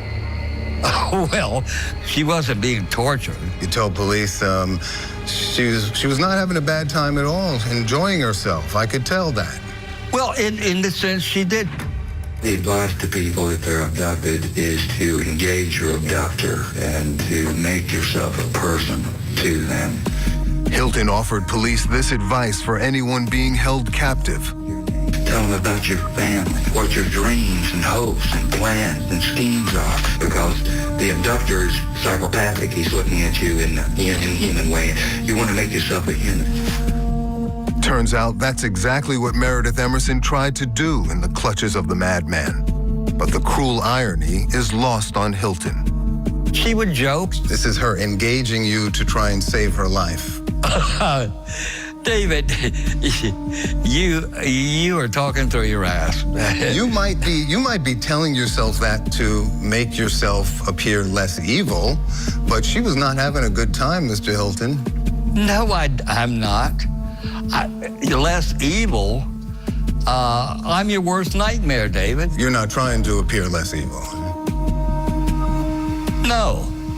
Here she is fighting for her life, heroically, valiantly. That meant nothing to you in terms of empathy, mercy, or decency, did it? Not at that moment. I was always real good to my victims. I treated them good. You think so? I know I did. Until you bludgeoned them? Until they either shot them or bludgeoned them, yeah. But you have 0.0 empathy. First chance you get, you rape her. Yes. Paraphilia? That was, yes. Paraphilia is a fixation on sexual sadism, a condition Hilton admits drove him to rape Meredith Emerson, and yet he denies both the brutality and the gratification of the act. I didn't enjoy it. I just did it because I planned it. Come on. No. You expect anyone to believe that? Yes. You also told the police that you didn't force her. No. That seems ridiculous. You're forcing this whole circle. Oh, it was a rape, made no mistake, but I didn't physically overpower her or anything. No trace yet of a missing 24-year-old Gwinnett County woman. All day above Blood Mountain, the state patrol's infrared detectors scanned for body heat below. But there's still hope for Meredith Emerson as news crews and search teams descend on Blood Mountain. We heard that there was a missing hiker January 2nd. It was in an area within the jurisdiction of my unit. Detective John Cagle of the Georgia Bureau of Investigation got the call to find Meredith Emerson. We learned that Meredith was a recent graduate of the University of Georgia. She was living in an area north of Metro Atlanta and had a job in marketing. She was an experienced hiker. She also had studied martial arts. So this is not somebody who would have just gotten lost on the trail. We all became very concerned that this was something more than an overdue hiker. We had hundreds and hundreds of volunteers just show up to help look for Meredith. We organized search teams to go on Blood Mountain and to search not only the trail, but off the trails. The search is on. That was a shocker. You told police you didn't like seeing that. You ridiculed the people who didn't know her but came out to help anyway. I ridiculed the people. No, I didn't. You see the candlelight marches for Meredith Emerson and other people, and people show up and they carry the people that don't even know the girl. I mean, 35,000 people a year get shredded, maimed, and beaten to death in car wrecks, okay? I mean, yeah, what I'm talking about is a virtual grief. An enormous crime scene. It's no wonder the police were stymied for so long. You watched this search unfold, right? Hundreds of searchers, helicopters, dogs, people walking the grid out there in the middle of nowhere. Did you just watch all that play out in amusement? No. I didn't know anything about that. You didn't? Nope. Hilton didn't know it, but he had just become the prime suspect and was about to become the prey.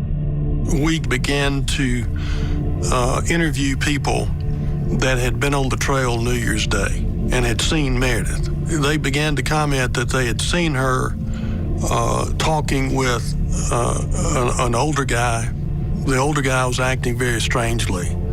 So we began to put out a description of this person that had been seen with Meredith. And we got a call to our tip line from someone who says, I think I know who you're looking for. His name is Gary Hilton.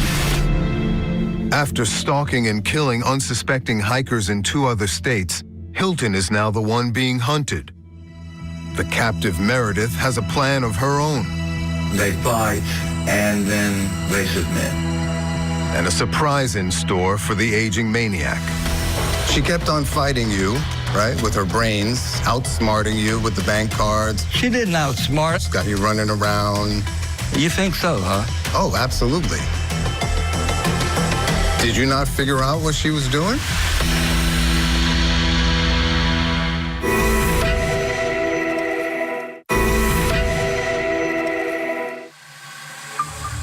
In the days after Meredith Emerson's disappearance on New Year's Day 2008, police are on the brink of finding her and her captor, Gary Michael Hilton. She's an innocent stranger, so why Meredith Emerson? Yeah, that's a good question. It's a good question. What's the answer? It was just the mission at the time. The mission at the time? Yep. The mission to what?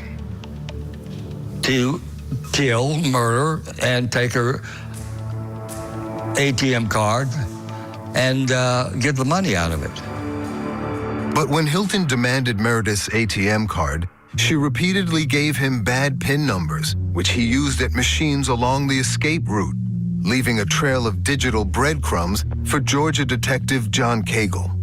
We found out that there, in fact, had been activity throughout the week. The first night, on January 1st, there was activity at a bank about 15 miles from Blood Mountain. And then another attempt at a bank about 40 miles south. And then the following day, there was another attempt about 70 miles southwest of Blood Mountain. So they're all over the place. She was doing that to give us time to try to catch up. She kept on fighting you, right, with her brains, outsmarting you with the bank cards. She didn't outsmart. I knew what she was doing. How many times did she have you running to ATMs? One, I don't know, off the top of my head. Several times. 5 times, yeah. You gave the police a virtual roadmap as you tried to use her ATM cards. She knew this was the way to hold the window open for a rescue and to be tracked. You think so, huh? Oh, absolutely. Did you not figure out what she was doing? I think she miscalculated. Well, kept her alive for 4 days. You might have killed her that first day. Who knows? Thanks to Meredith, police now have a bead on Hilton. But they know that time may be running out for her because the killer could snap at any moment. We were getting closer to Hilton, but we seemed to be just a step behind. The longer these things go on, the less likely there's a good outcome. You told police there was never any plan to let her go. Right. I knew that if I let her go, I'd be identified. I knew she couldn't be let go. I knew she was doomed. Yep, I was as good as caught if I let her go. On the last day, you pulled the cruelest trick of all on her, right? You told her you were letting her go home. Oh, cruel? Very cruel. Pure evil. No? Well, what if I told her, today I'm going to kill you? Equally evil. Equally evil? Yes. You tie her to a tree, you bag up all her stuff, and now it's the iron bar, right? Yes. Solid iron bar. Struck her with that. Yes. She said, no, let me go. Yes. You remember that? Mm-hmm. Put her hands up. Yeah. You keep striking her. Uh-huh. You'll see some defensive wounds to her hands. Oh, God, yes. Beat her into unconsciousness. Mm-hmm. And you say, I kept striking her to ensure she was dead. Yeah. You feeling anything at this point? Or yes. What are you feeling? Loathing. It's terrible. Beating someone to death is number one, it's a hard way to die, and it's a hard way to kill anyone. Oh, I wouldn't have done it if I had my guns with me. Did you ever consider not killing her? No. Not taking her? No. You didn't have to kill her. Yes, I did. If you didn't kill her, you wouldn't have to cut her up, right? If I didn't kill her, I'd have been caught. And then you decapitate her with what you describe as a standard serrated kitchen knife. Bread knife. Why'd you do that? Because her hair is full of forensic evidence, including dog hair. Her hair is full of Dandy's hair, and they get DNA off dog hairs. You say you did that for forensic reasons, right? Yes, it's like a more common variety paraphilia. Because the filing a corpse is a telltale sign of paraphilia. No, you're barking up the wrong tree there. Sure? Positive. It was dreadful. I'd already told you, I couldn't even look. The fact that he had decapitated her, I asked him what was that about? And he said that he had done that for forensic purposes. And if anybody's ever met Gary Hilton, he did that because he liked it. Finally, police used Meredith's ATM smoke signal to hone in on Hilton and spread the word. DeKalb 911, what's the exact location? I have the person of interest in that missing woman case is at this Chevron gas station. The van is here. The dog is the red dog, and I saw the man's face, and I've been watching the news, and I know it's him. I know it's him. He's throwing stuff in the dumpster here. I can go take him down if you want. Go there. Stay right there. Okay. He looks like he's finishing up. You guys got to hurry. Just hours after Hilton murdered Meredith, police tracked him down outside a gas station. Here comes the cops. Yes. Yeah. Wait for there? Yes. They got him. Brought to heel by a young woman who outsmarted a serial killer and lost her life in the process of stopping him. Meredith was not with him when he was arrested. We did not believe this was going to have a good outcome for Meredith. Hilton's arrest made headlines as hikers across the Southeast could breathe a sigh of relief. Gary Michael Hilton, of course, is the suspect who is now in custody. Cops tracked this guy down and captured him. 61-year-old Gary Michael Hilton now sits in a county jail. One thing I didn't ask you about, did you have to put something to keep her quiet, a gag, so to speak, or anything like that? Was she unconscious at that point? Never. She was hard to subdue. Prosecutors in Georgia cut a deal with Hilton for the sake of the victim's family. Tell police where he hid Meredith's remains, and the state will take the death penalty off the table.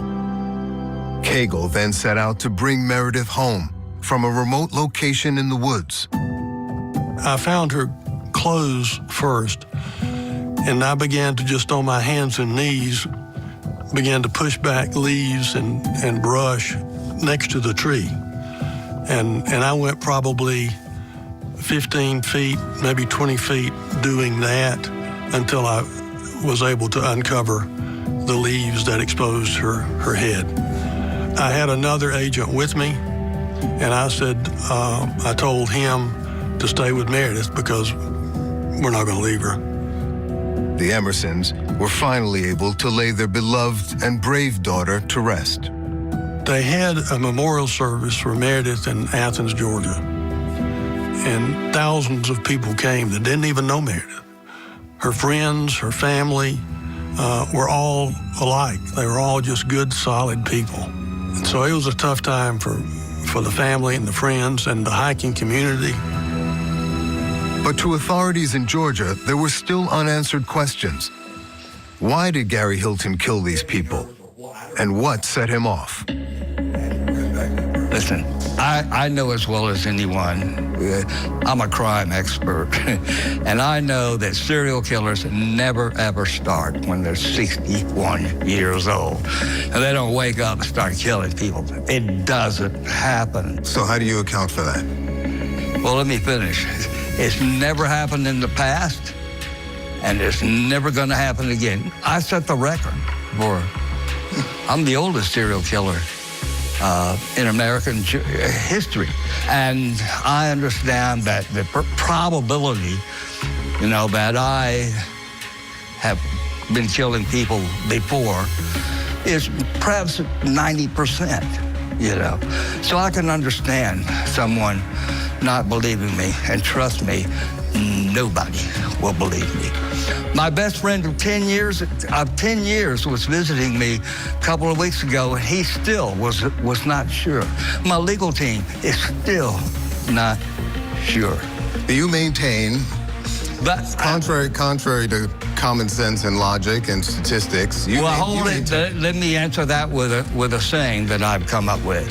You must always leave room for the exception. So you maintain you must always leave room for the coincidence. All these years later, Hilton remains perversely proud of his crimes. But this deranged serial killer's reign of terror is over. And now Gary Hilton is the one in chains and about to finally face justice. I believe he is nothing more than a bully and a weak-minded coward who preys on others.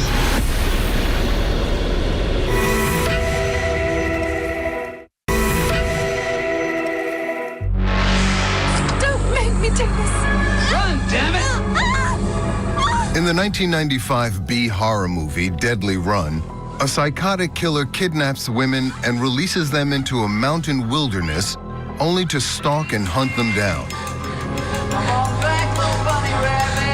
Gary Hilton is listed on the movie's IMDb page as an uncredited member of the crew. The film's producer, Sam Rail, says Hilton even embellished the screenplay with detailed ways of tormenting the female characters. Some scenes were filmed near Blood Mountain, where Gary Hilton abducted 24-year-old Meredith Emerson in 2008. Back in '95, you helped make a movie called Deadly Run. Is that art imitating life or life imitating art? It's neither. This is, Sam Rail acquired this, here's the genesis of that. Sam Rail acquired this property. In other words, a screenplay. But you did work on the film, right? No. You didn't help him with the film? No, He credits you with ideas like, let's have the women fight back. Yes, that guy has caused me more mischief than not a chance. You say none of that's true? No. Okay. It's an eerie coincidence that the plot of the movie revolves around hunting women down and killing them. It is. The cabin used to shoot a scene is stone's throw from one of your old crime scenes. No, it isn't. Blood Mountain? No? It's not a stone's throw 20 minutes, 20 miles? Well, it's a long throw. It's surprising that Hilton would deny an association with the film. In the aftermath of his arrest, he appeared to relish any notoriety. I'm kind of like a Hollywood celebrity that's been bad and now trying to, you see what I mean? The more you limit it, the bigger demand it makes. You are infamous. Yes, sir. Collectors of murder memorabilia think you're a big celebrity. Oh, yeah, I'm a hot commodity. You enjoy all that attention? It's better than being ignored. After Hilton cut a deal in Georgia to avoid the death penalty there, police tried to get him to talk about his other crimes. The murders of John and Irene Bryant in North Carolina and the killing of Cheryl Dunlap in Florida.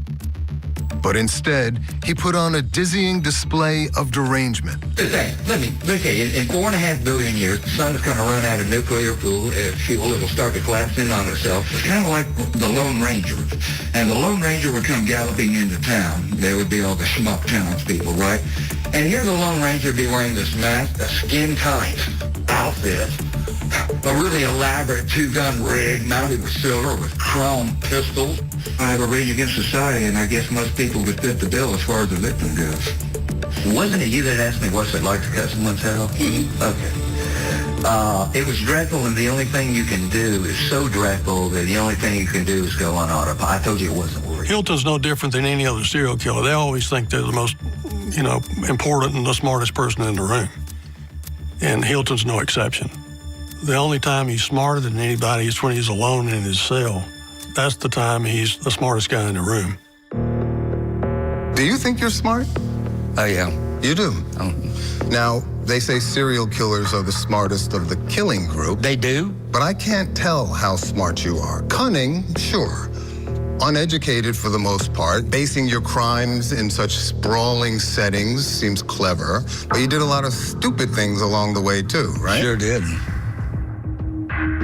Hilton's many missteps would come back to haunt him, this time in a Florida courtroom where the death penalty was back on the table. And if they want to spend $1 million, $2 million to convict me, and then another $2 million to get death, and then another $8 million to defend the death penalty. That's exactly what authorities did in Florida State Court for the abduction and murder of beloved nurse Cheryl Dunlap. Gary was not the ordinary killer. There were too many levels to him. Forensic psychiatrist Dr. Abby Strauss was one of the first to evaluate Gary Hilton's mind for the Florida court case. I was hired by the Office of the Public Defender in 2009 to see him, to do a psychiatric evaluation, and I was trying to get a sense of what happened. Why did you not kill anybody until you're 61 years old?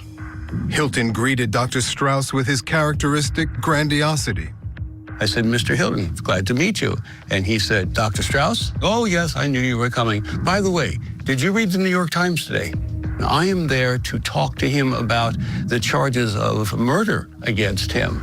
And it seemed almost like it was a deflection of some sort. Gary had a script, obviously very bright, and he basically tried to control the interview at first. He said that he was happy to be in jail. It took a lot of the pressures off. He didn't have to worry about anything, and he was going to retire in jail. But when we started talking about his mother, things changed. He talked about how indeed he is a misogynist. He hates women, and his hatred was deep. Do you hate women? Yes and no. Yes, yes. Here's how you described women to police. You see, part of my dislike, or I wouldn't call it hatred, but almost for women, is that they have all the advantages. You don't be fooled by a woman's nurturing instinct. Look at their free will personalities, and you're going to find women are the most hateful, avaricious, accumulative, greedy, and heartless. You believe all that? Women have all the advantages. They're smarter, they're more intuitive, they're more patient, which is a very prime virtue, very valuable virtue. They're more patient, and they have all the. It's not fair. It's not fair. Are those your reasons for hating them? It's just not fair. I can't tell if you're joking or not. No. Dr. Strauss has a theory about Hilton's hatred of women. Apparently his mother divorced his biological father when he was roughly 5 years old, and they got married to the stepfather. And it was not a good relationship. Gary said that his mother would speak to him about the importance of giving her new husband a good orgasm. How destructive to a kid who's trying to figure out life to have to live what he knows about his mother's orgasmic history. Strauss testified at the Dunlap trial. State of Florida versus Gary Michael Hilton. And presented his findings as a mitigating factor during the sentencing phase. A child can grow up with this emptiness inside of them. I got the feeling that the jury thought I was giving him a bunch of psychological BS. The evidence against Hilton was overwhelming. Your lawyers are presenting mitigating factors, which were underwhelming. And then the state plays videos of you post-murders, happy-go-lucky, basically celebrating. At one point you say, in a sing-song voice, I had to kill those bitches. I killed them with it. It killed them. Because of the park. Yeah. But first, I gotta go hide it somewhere else. Yes. You know, that was funny because Funny? This is after Cheryl. This is after. Yeah, it was funny because I wanted to delete everything on the camera. This is a digital camera. And I knew that you just can't hit the delete. I don't remember saying that, but it sounds like something I would say. It showed how devoid of remorse you were. Boy, you're on a attack. You've got me at a loss for words, David. In 2011, Hilton was convicted of first-degree capital murder in Florida, where he'll face the death penalty in the killing and decapitation of this woman, Cheryl Dunlap. He also pled guilty to the murders of Irene and John Bryant in North Carolina.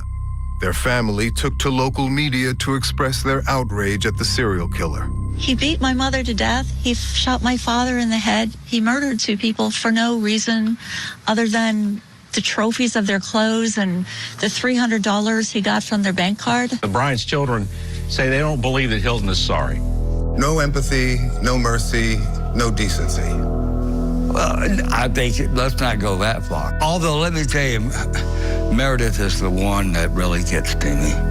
She was 24 years old. I stole over 50 years of her life. She was such a great girl. Just graduated from a fine school, Georgia. and had a bright future, and I took it all from her. Just, it's terrible. It was terrible. You said about Cheryl Dunlap, the community went absolutely nuts over this. Sure, she's a nurse and she teaches Sunday school to 5th graders, but you'd think I killed Mother Teresa. Hey, look, it's just another murder. So many, there's a million murders. This is how you're discussing the murder victim? You waxed poetic about Meredith and your regrets over her loss.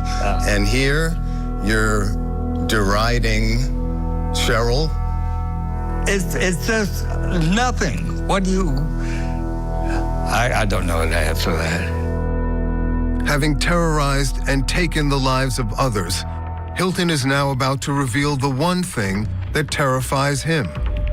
You said death is like a roaring fire. It can induce a blind panic that will make you trample your best friend to get away with it. Very true. And Gary Michael Hilton is about to meet his fate.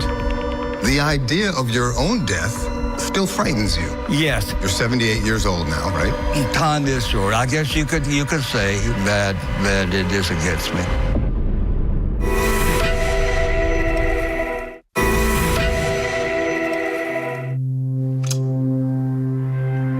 As far as Gary Hilton getting the death penalty, the law is the law. Laura Mayo and Cindy Wechter were Cheryl Dunlap's best friends. Cheryl's life was mercilessly cut short by serial killer Gary Michael Hilton in 2007. I know that my faith dictates that I forgive, but the fact that he got the death penalty is probably fitting for someone like him. He cannot hurt anybody else, and I hope that he can reconcile everything he's done with God. I also felt like he realizes that he's killed so many people, but yet he realizes he's gonna die. And so it did, like Laura said, it did feel like it was fitting. It was the law, and the people who made the judgments and everything decided that this was fitting. Back in 2008, Hilton taunted investigators and dared the courts to charge him with capital murder. I'm telling you right now, I'm going to dig my heels in and get around to executing me 17 years from now when I'm 78 years old and I'm decrepit and anything. Hey, they can do it. But now, exactly 17 years later, I'm sitting across from a decrepit 78-year-old Gary Hilton. And today, it is the death penalty that he fears most.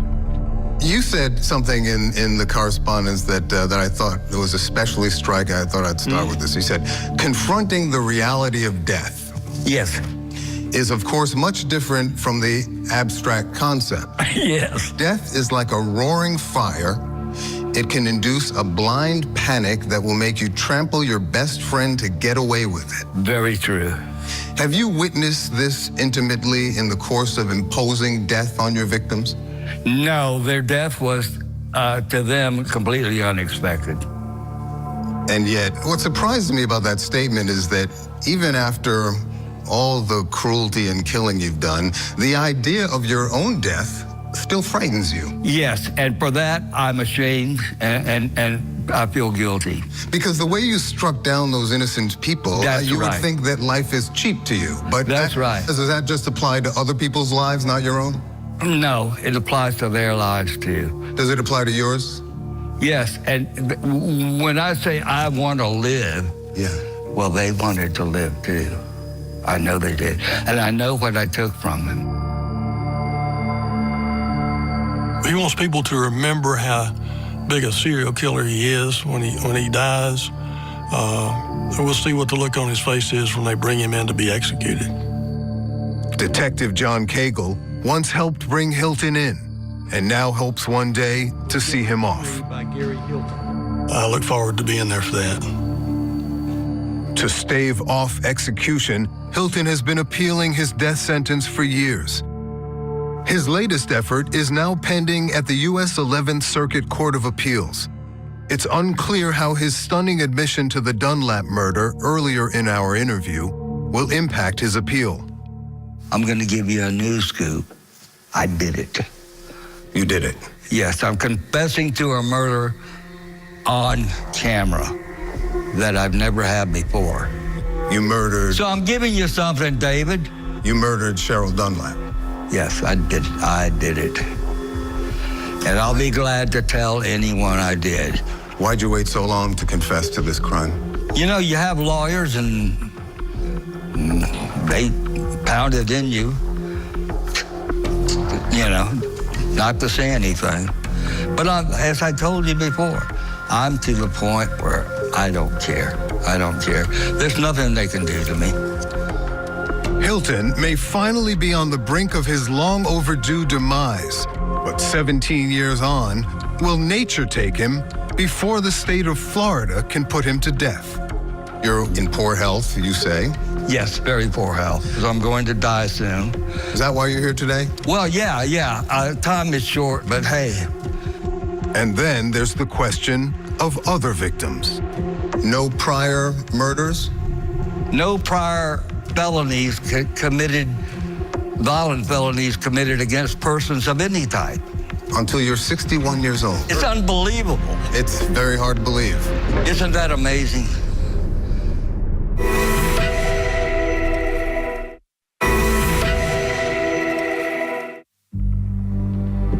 It's hard to imagine that Gary Michael Hilton's compulsion to kill started so late in life.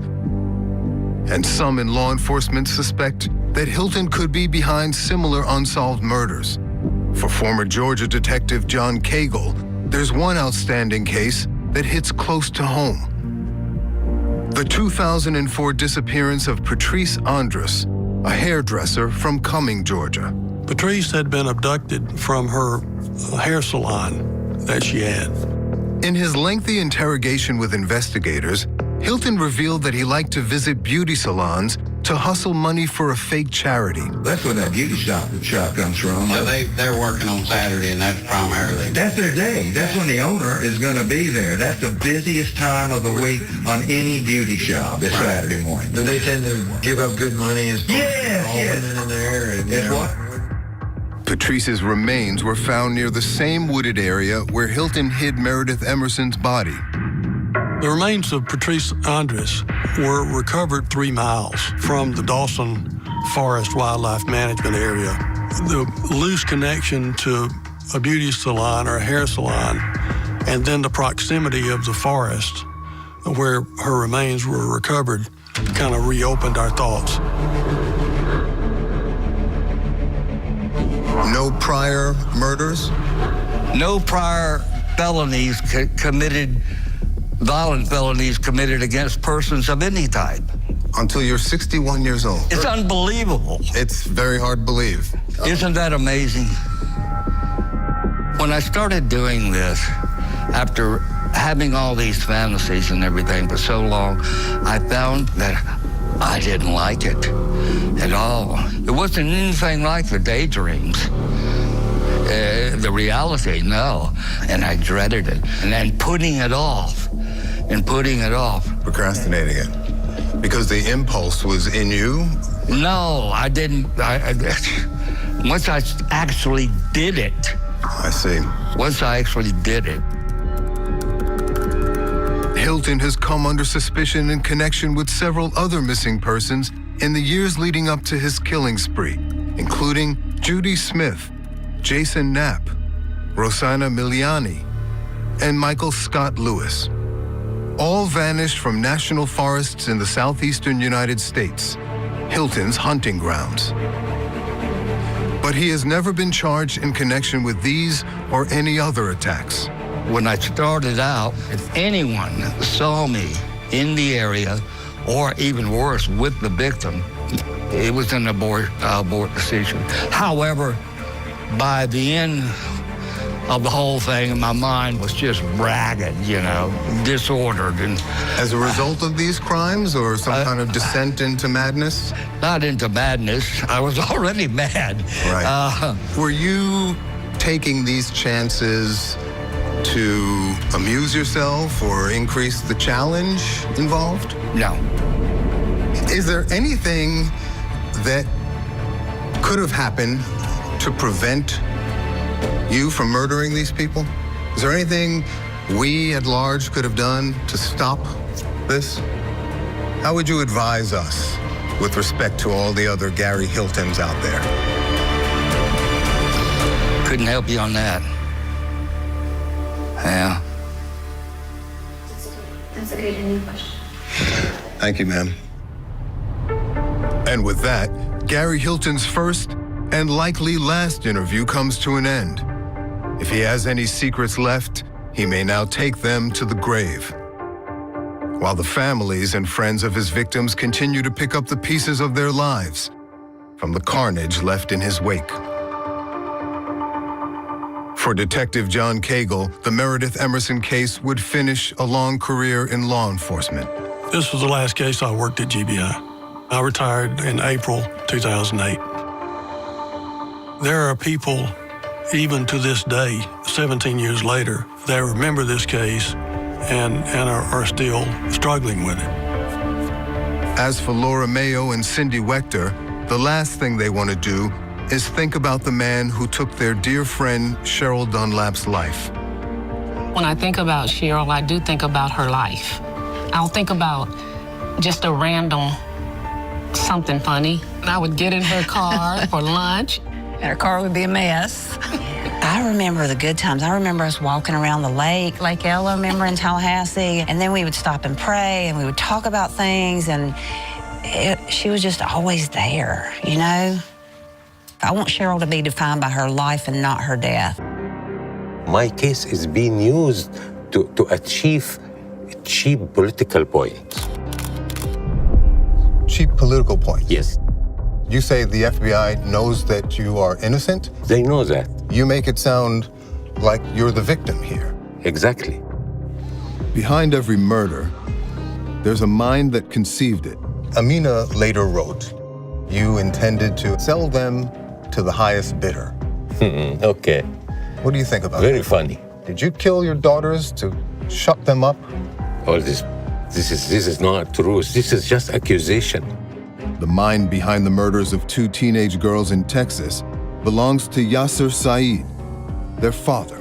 It's called an honor killing. Honor killing. Honor killings. Oh my God, I just realized I'm recording. Nicely.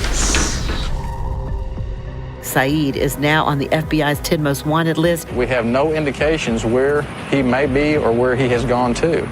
Now, after finally being captured and convicted, Yasser Saeed is ready to talk for the first time about the so-called honor-killing murders. Let's talk about the night of the murders. Tell me, Mr. Saeed, in your own words, and in as much detail as you can, what happened that night?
It's easy to get lost in Texas. You can disappear among the crisscrossing interstates and the vast empty landscapes. I'm on my way to confront a man who did just that. For years, Yasser Saeed was one of America's most wanted, a fugitive hiding somewhere between the Texas tumbleweed. But before he vanished, this father of 3 did something I couldn't fathom.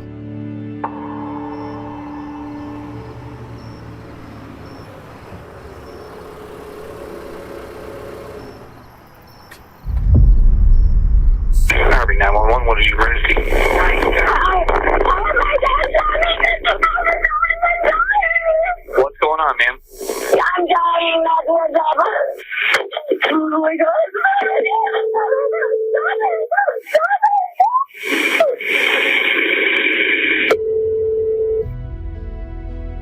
On New Year's Day 2008, 18-year-old Amina Saeed and 17-year-old Sarah Saeed were discovered shot dead in their father's abandoned taxi in Irving, Texas.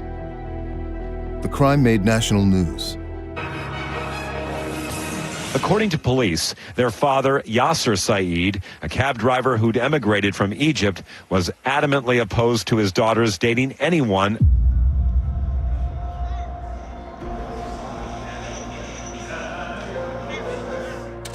Their murders were dubbed honor killings in the media. It's called an honor killing. Honor killing. Honor killings. Honor killing is murder, condemned by all major religions, but condoned in certain old tribal customs around the world. The victims are often young women resisting the control of the male heads of household. The killers are often their own fathers, who blame the victims for bringing shame onto the family and death onto themselves. Yasser Saeed grew up in Egypt, but his daughters were all American and tough Texans to boot, intelligent, ambitious, and independent. Oh my God, I just realized I'm recording. This is my room. Well, mostly mine. It's partly Sarah's. Oh, here's Sarah. She's on the laptop. Let's see. Hey, Sarah. For the victims, justice would be long delayed by their father's conniving. News outlets across the country covered the missing Saeed. To this point, we have no indications where he may be or where he has gone to. Saeed is now on the FBI's 10 most wanted list, but despite thousands of tips and a $100,000 reward, he is still out there. For 12 years, Saeed evaded capture, and the case languished. Finally, the FBI found him hiding in plain sight, just 30 miles from where the murders took place. He was arrested in 2020 and later convicted of murder. All right.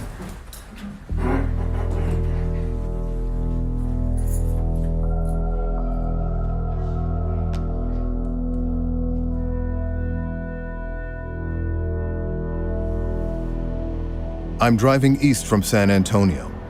At the end of this lonely highway is the man responsible for Amina and Sarah's horrific deaths. Yasser Saeed has agreed to be interviewed here for the first time. And after hiding quietly as a fugitive for more than a decade, today he says he's going to talk. And I'm going to get inside the mind of a murderer. The heinous, horrific nature of some crimes. Those are difficult things for people to understand. Abducting, torturing, and murdering a child. How could someone do that? I spent well over 2,000 hours conducting face-to-face examinations of violent criminal offenders, particularly murderers. It's important for people to understand how these individuals think, how they process information, what their emotional reactions are, or what their lack of emotional reactions are.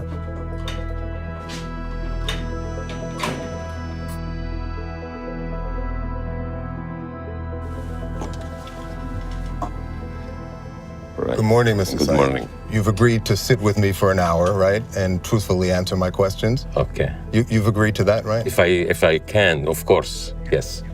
And so why are you talking to me today? Today, I want my voice be heard. The FBI knows that. My case is being used to achieve cheap political points. Cheap political points? Yes. You say the FBI knows that you are innocent? They know that, and I will tell you why. Let me ask you this. In your letters to the judge, right, you write, in my case, you could smell conspiracy in the atmosphere. Yes. So that's what this is about, conspiracy, conspiracy, conspiracy. Of course. After all these years, do you still deny your guilt, sir?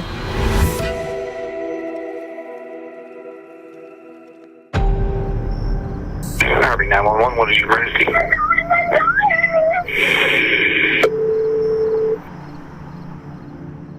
I'm going to try and get inside the mind of a man who murdered his own daughters, a crime he still denies, But first, I just need to get him talking. Mr. Saeed, but before we get into the case, we'd like to learn a little bit more about you. You come from Egypt, right?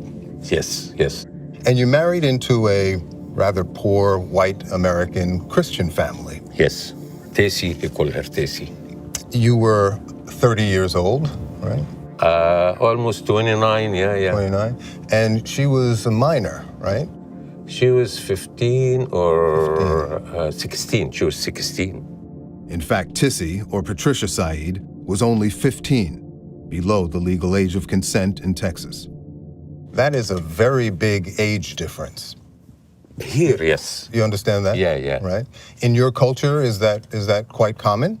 Yeah, that's common over there. Yeah. Not common? Yeah. Shortly after you're married, you have these two beautiful daughters. What do you remember about them? They they are smart, they study. I have a library full of movies about them. I was walk with the camera in my hand. Yeah. You have a lot of home movies, right? About almost 100. 100. I remember you talked about that in court. You talked about how these home videos show what a loving father exactly you were. if this how these people, you can tell if you look to the kid's face, you can tell if this kid's happy or he have a problem. You can tell. Yasser Saeed's home videos ended up in the possession of a documentary filmmaker named Nina Najad, who set out to tell the girl's story while Saeed was still in hiding. We wanted the nation to know who he was and what he had done. He was obsessed with videotaping, mostly the girls. It was a great insight into not just their lives, but also into Yasser Saeed and just his perversions, his control. Yes, I will. It was definitely a treasure trove of information. What was Amina like growing up? She's normal teenager. She's okay. She's smart, and I really they are good kids. That's what I'm saying. Yeah. And Sarah, what was she like? It's the same. She and her sister, they are very close. I noticed a shift in Saeed's demeanor when I asked him to describe his daughters. His eyes wandered. His voice got quiet. He lost the excitement he'd shown over his home movie collection. These small or micro gestures can be revealing about the mind of a murderer, says Robert Hanlon of Northwestern University Medical School, who reviewed our interview and studied the case. Father actually is example for his kids. The father's an example. And they never saw me like doing something wrong, going to nightclub or drunk, have habit to drink, or alcoholic, or drugs, do drugs. Like, they didn't see that. I consider myself example for them. He's not interested in discussing these types of family issues. He wants to talk about himself. This man is extremely egotistical and self-centered. Some, particularly some psychopaths, narcissistic psychopaths, they want the attention. Now, your daughters were born and raised in Texas, right? And they were becoming naturally more Americanized, and that was a problem for you, right? No. We like America. We like the rules in America. We like it. What about women's and girls' rights? We like the freedoms that women and girls have here to choose their own lifestyles. This is East and this is West. You have to understand, we can work together. We can do beautiful things together. But sometimes when you come to issues like a family, we look different view. When they entered their later teenage years, they naturally became more interested in boys, right? This has happened with most of the family here, raising girls in America. Yes, right. Yes, boys this is and, fact. And boyfriends, but for you that was strictly prohibited. Is that fair? I don't like this, I'm telling you. So no dating and no sex before marriage? No dating, no sex, no alcohol. That was your rule? No alcohol, no drugs, no party. But those rules didn't apply to Saeed, according to film director Nina Nejad. Yasser is not a religious person. Yeah, he grew up in a Muslim household, but it's not like he went to mosque every day. He drank, he smoked, which those are all against the Quran. So he's not this pious Muslim man. It is very much about control. It is very much having dominance, being the head of the household. And, you know, when you have your daughters who are rebelling, you have to gain that control. You wanted the girls to be wed in arranged marriages in Egypt, right? It's arranged marriage now. This is big story because some people, they don't know what that means. They think we force the girl to marry the man we like, which is wrong. Amina later wrote about her fears that you intended to, and these are her words, quote, sell them to the highest bidder, to an older man that she did not love in a land that she said she hated. Okay. What do you think about Very funny. Very funny, really. I'm laughing. Do you see me? I laugh. It's very funny. There's a spontaneous laugh there. He's laughing at her. To me, that's very revealing about his character. He's a wall of denial. He wants to try to spin this with regard to the deaths of his two daughters. You were spying on the girls, right? You were following them with your camera when they were at work. She can see us from inside, right? How? She smiled to the customers. Bubba, she has to. Part of her job. She's in trouble.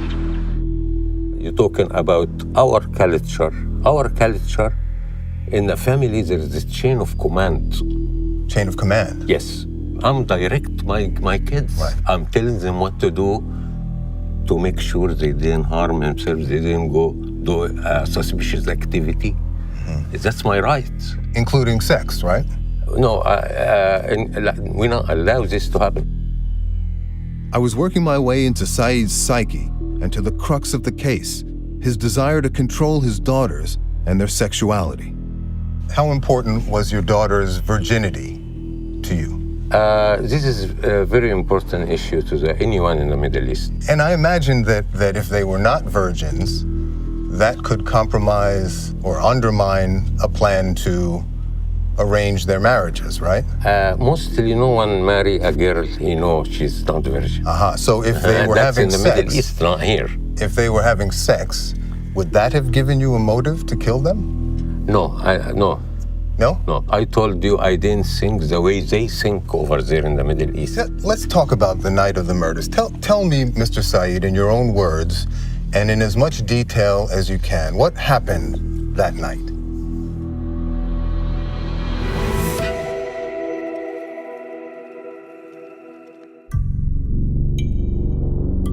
Yasser Saeed's daughters left a trail of incriminating evidence in the weeks before he killed them on New Year's Day 2008. On December 24th, Amina and Sarah told people, including their mother, that you threatened Amina with a gun, you threatened to kill her. She told the teacher she was going to run away because her father would kill her if he found her, right? They left the home. No, I didn't do any threats to my family. Well, then why would they lie about that? Should we not believe their own words? This was December the 21st of 2007, correct? That is correct. It turns out Amina and Sarah had confided in a teacher about their father's violent threats and their plan to escape. Hey, Miss Hopkins, it's Amina. Sarah and I were talking, and we're having a lot of issues at home. We both decided that you're the only person that we can 100% trust. God, I am so scared right now, it's crazy. My dad began checking phone records, and he took my sister in the room and specifically threatened to, quote, hurt her very badly, close quote, if she didn't tell us what was going on. And in the body of this email were these things that Sarah and Amina had talked to you before. Yes. They ran away in fear for their lives of what you would do to them. You don't deny that, right? They did leave the home and run away. First, this day, it was, to me, normal day. I'm going to work, and suddenly the phone battery is go down. And I decide to go home to fix it. I got spare. And I find my son sitting in the driveway. He said, Tessie, she takes the girls and I don't know where they go. They ran away because they were afraid, according to That's what I don't know yet. They are running away. I don't know yet. Because there is no fighting, no problem, no nothing. In fact, after years of abuse and recent threats from their father, Amina and Sarah, along with their mother Patricia, secretly fled the Saeed home on Christmas Day 2007, hoping to start a new life. Sarah was dating a boy named Eddie, and Amina had a friend, Eric. In December, Eddie and Eric decide to help the girls leave. They eventually do get an apartment together, all of them. But after just 1 week, their mother tricked the girls into returning home to their father. Patricia wants to go back to put flowers on her mother's grave. Amina ends up going to a friend's house, and Patricia takes Sarah home. That's when Amina finds out that her mom actually lied, that she was never planning on visiting the grandmother's gravesite, that they were actually going back to Yasser. And that's when it all happened after that.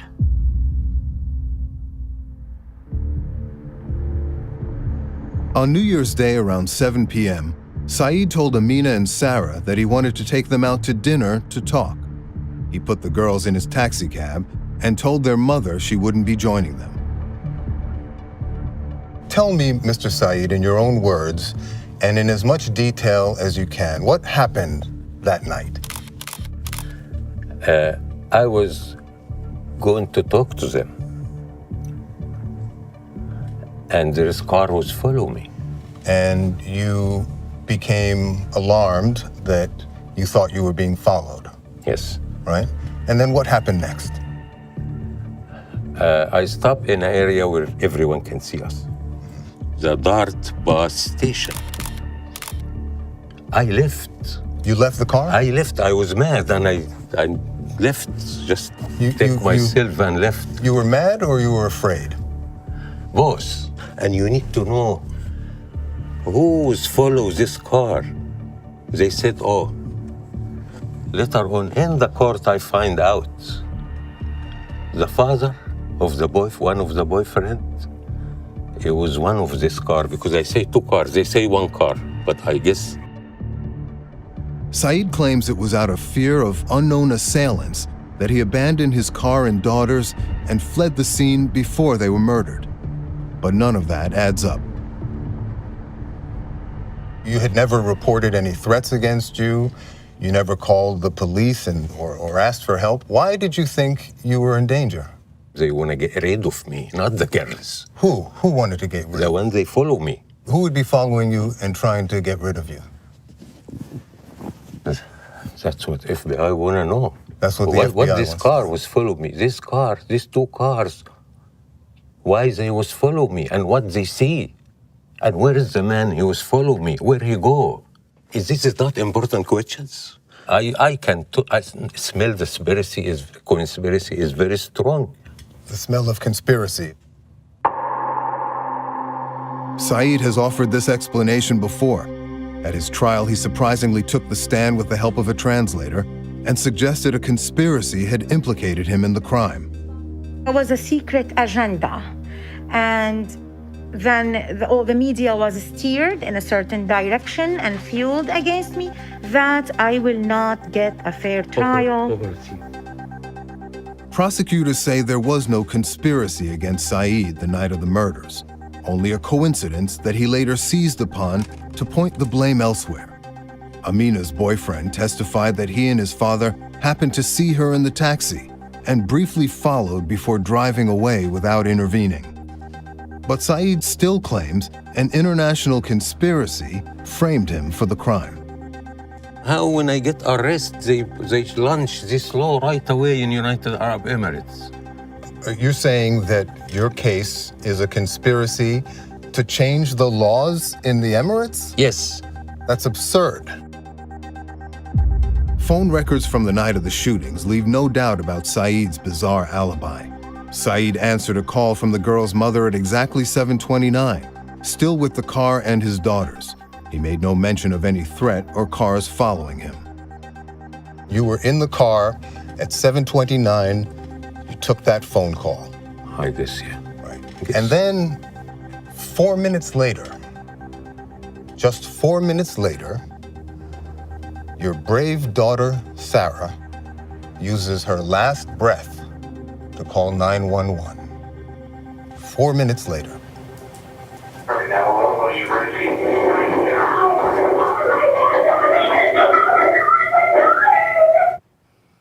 So this elaborate conspiracy you talk about would have had to happen between 7:29 and 7:33. I'm not sure about the time. You had a gun, a firearm in the car? No, I was not have the gun in the car. I wish I have it. But your testimony in court, you acknowledged leaving the gun in the car. So, what did you do with your gun?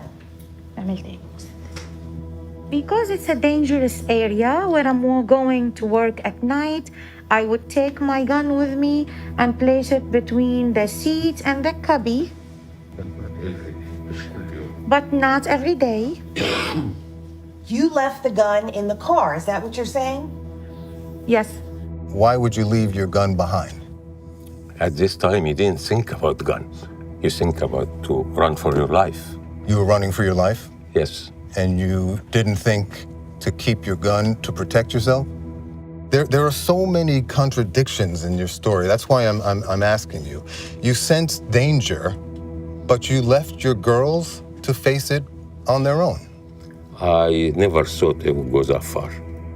You never thought they would go that far? Shooting, I thought I am the one they target me, not the girls. But how would you know? If you didn't know who was after you, you didn't know why, then you thought there was a threat, but you left your girls to face it themselves? What father would leave his girls behind to face danger on their own? Well, this was a mistake. I said I'm not supposed to stop to begin with. I said that. But the issue is, where is the camera? Why they don't want to see the camera? The surveillance camera.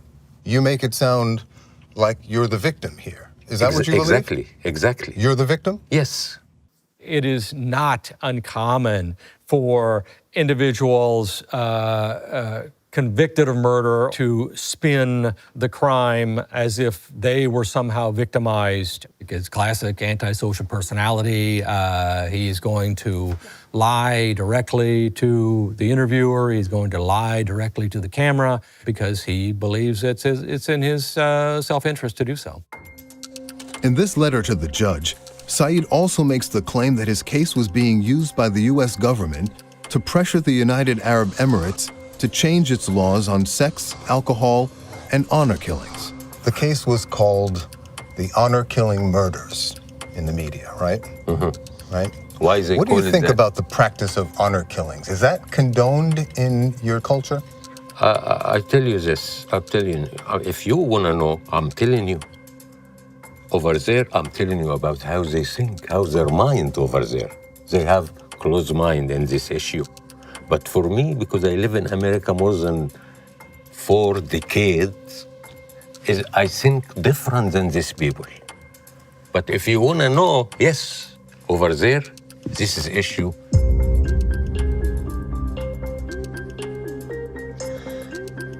So an honor killing is essentially if you do anything to dishonor the family.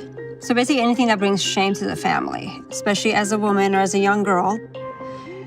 In order to restore the honor back to the family, you basically have to kill you. It's your life for the honor. The victims tend to be individuals who are defiant and unwilling to follow the commands of the father figure or the adult male who expects the child to marry someone that has been chosen by the father. Although sometimes associated with Muslim countries, the practice of honor killing has no basis in religion. It originates in certain tribal cultures around the world. It's actually nowhere in the Quran in regards to any of those things. I mean, these are culturally based beliefs. But there was a terrible irony behind the media headlines in Saeed's case. In the years leading up to their murders, it wasn't Amina or Sarah who brought shame to the family. It was Yasser Saeed himself. There's the question of your own sexual assaults against your daughters when they were young children. Nice legs. I got this. Take this blanket from this one in the back. No! Go. No! Get away! Take. No! Get out! Get the other one. Get out!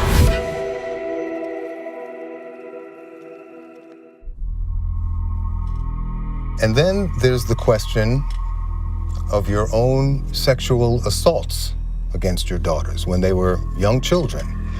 Did this court say that?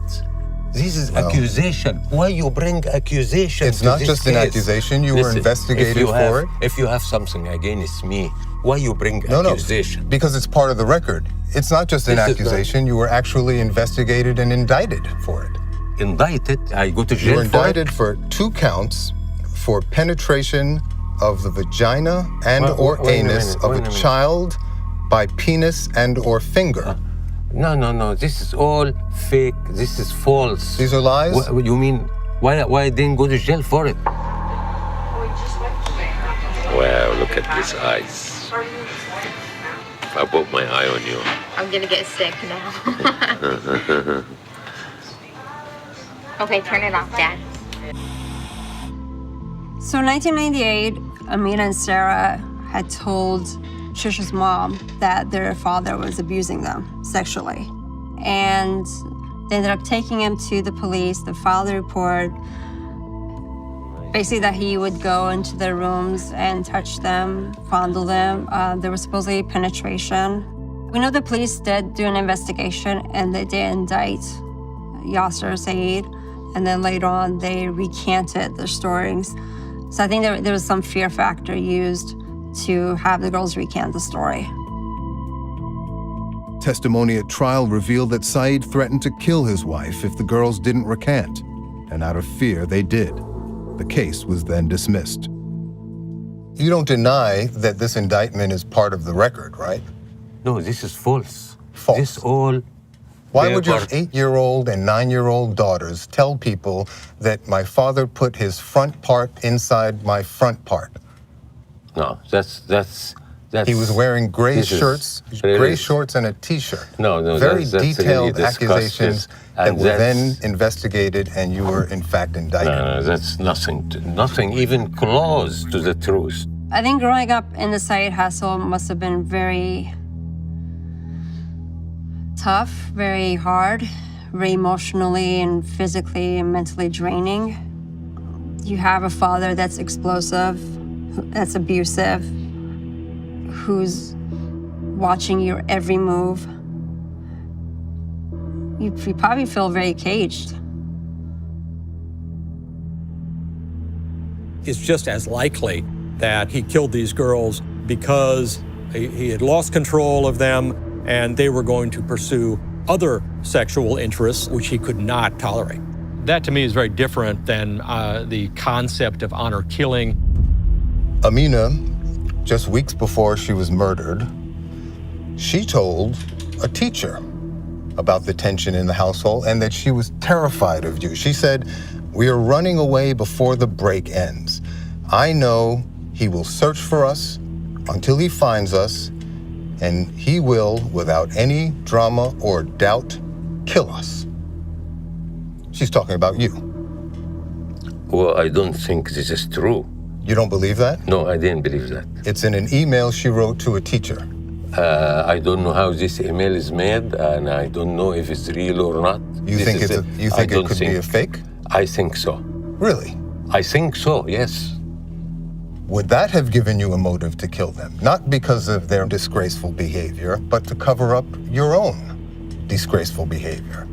Amina was talking about your sexual abuse of her again. And she told a teacher that when we were younger, he used to do things, and he started hinting at them again. Did you kill your daughters to shut them up from making these accusations? All this is not truth. This is just accusation. Why in a serious case like this? These are her all words, what sir. you bring accusation. These She are Amina's said- words. She said. He said. We're talking what's about your going daughter, on? Amina. Huh? These are her words. No. I didn't believe that's even her word. You don't believe I didn't believe it. No, sorry. Okay. Sorry, I didn't believe this paper. I don't know. You still say this is a political conspiracy. Even with all this evidence, let me ask you this, Mr. Saeed, because your story defies logic and common sense, and frankly, all belief. I'm not even sure you believe it. But your family certainly doesn't seem to believe it. The jury didn't believe it. It's impossible to imagine that these crimes are the result of an elaborate conspiracy when, in fact, your daughters had been threatened, they say, by you, and were found dead in your taxi cab, last seen with you. Does that make sense to you? Listen, I guess I say everything to you. I answer every questions. I know the FBI didn't do their job. The Irving police, they hide something. The media was not honest in this case, especially in this case, to achieve political point over this. That's all what I can say to you. I'm sorry. For 12 years, you stayed hidden. Is that the action of an innocent man? You never turned yourself in. How were you able to do that?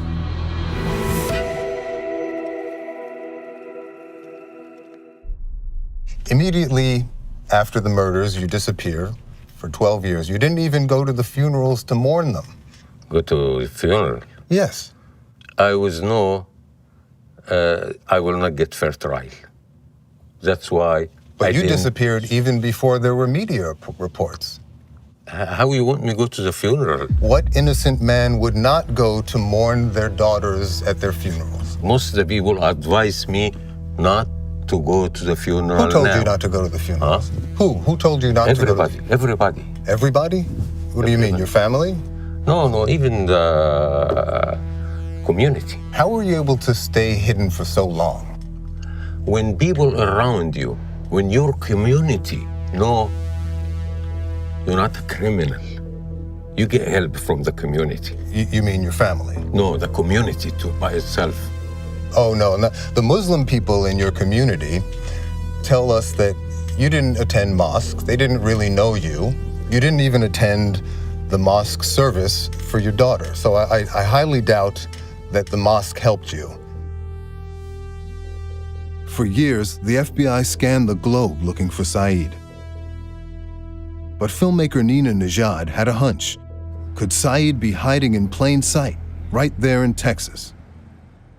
Went to another brother's house, talked to the daughter briefly, gave her my card, told them what we were doing, and we just really wanted to hear their side of the story. And then later on is when we got the death threats.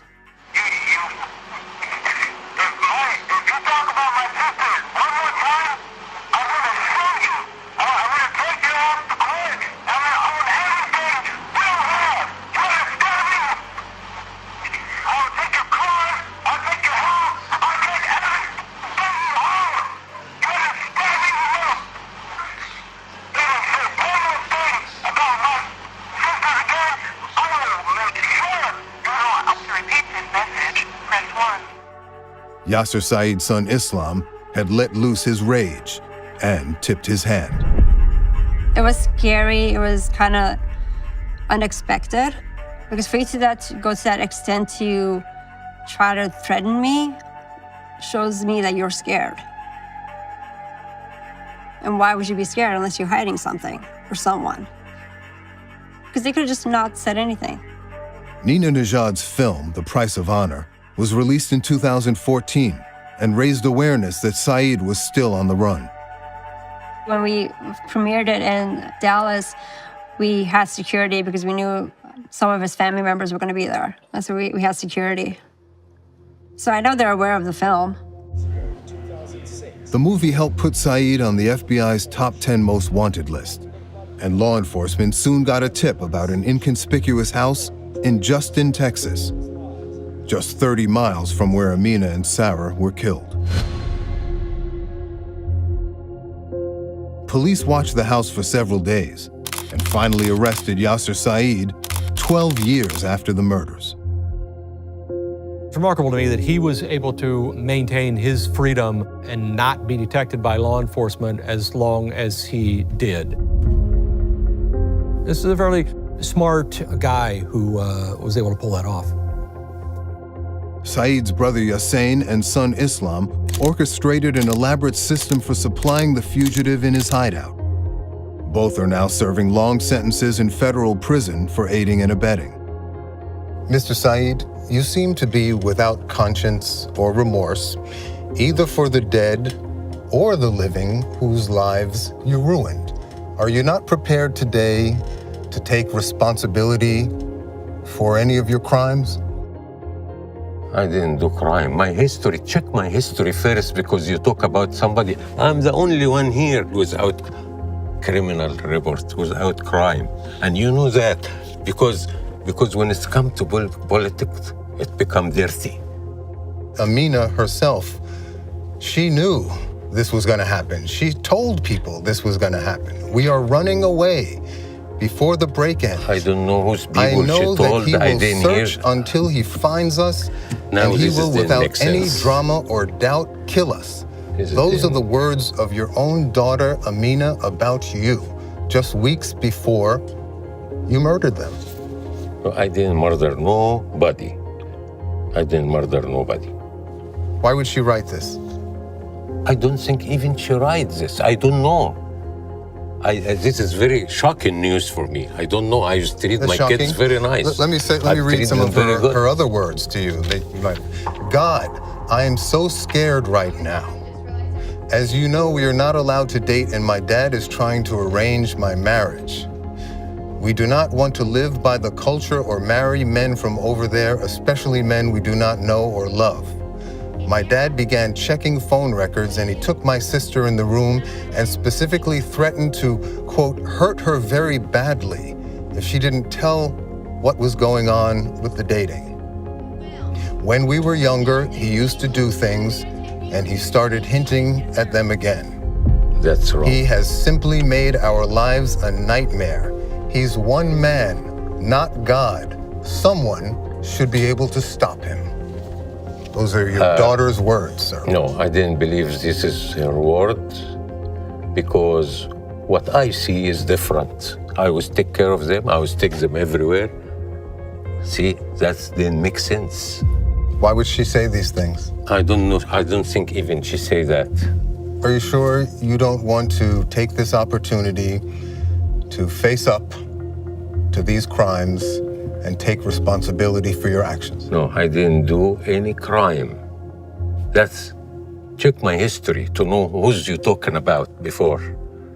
I didn't do any crime. That's all. That's all what can I do. I'm sorry. Thank you. sir. Thank you very much. I want you to, okay. With that, Yasser Saeed had enough. The interview was over. He disappeared once again, just like he had years earlier, but this time into the bowels of a Texas state prison where he will spend the rest of his life. They wanted to be average teenagers, average American girls. You know, they had dreams, they had hopes, they had, you know, ambitions and things they wanted to do in life. I think they were just both amazing, amazing human beings, very strong, very just loving and caring, nurturing. Oh my God, I just realized I'm recording. Oh, here's Sarah. She's on the laptop. Let's see. Hey, Sarah. Had they survived their father's wrath, Amina and Sarah would have been in their early 30s today. I imagine Amina might have realized her dream of becoming a doctor. And maybe they would have had daughters of their own by now, raised in the safety and freedom their mothers fought for to their last breaths. One of the things with Amina, the last things that she posted was she made this like little card with her picture saying, I don't want to be a memory. And that was one of the things that we wanted, is for her not to just be a memory, for people to know her and her story. I walked away from Yasser Saeed and his new home with a heavy heart, weighed down by the girl's loss and all his stubborn denials. Murder is the ultimate betrayal of humanity, and this one sears the soul. I'm grateful to walk out the prison gates and leave it behind, at least for now. You have a pretty violent record in here. Several assaults on staff. I'm only friends. It's my darkest killer interview yet. Nobody wants to be your friend if you treat your friends the way you treated your best friend. Right? A window into sheer madness. Well, I mean, I don't know, you want to get butt naked and wrestle about it? No, thank you. Parker County 911. He's laying in a bedroom on a bed bloody. There's blood all over the kitchen, and there might have been a murder. And the forensic phenomenon known as overkill. So the minute he walked in that house, before he started chewing your ass or anything, you already made your mind. I'm gonna hit this motherfucker. Where'd you hit him at? In the temple. Pretty good shot. Maybe an eyeball. He was probably incapacitated after the first strike. Why did you keep hitting him? I thought I could either call 911 or I can kill him. And I said, I'm just gonna kill him. What happens when a killer won't stop at death? What was going on during those 3 days in the house with the body? You don't seem sorry at all. Thank you. That's not a compliment. From the depths of depravity comes the case of Nicholas Camfield. I'm about to start eating on it. You're about to start eating on it? So how far did the cannibalism go?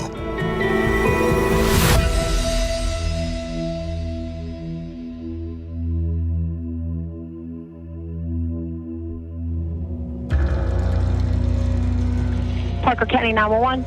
I'm in Springtown at a trailer house. My son came up here to do a check on one of his buddies, and there's blood all over the kitchen.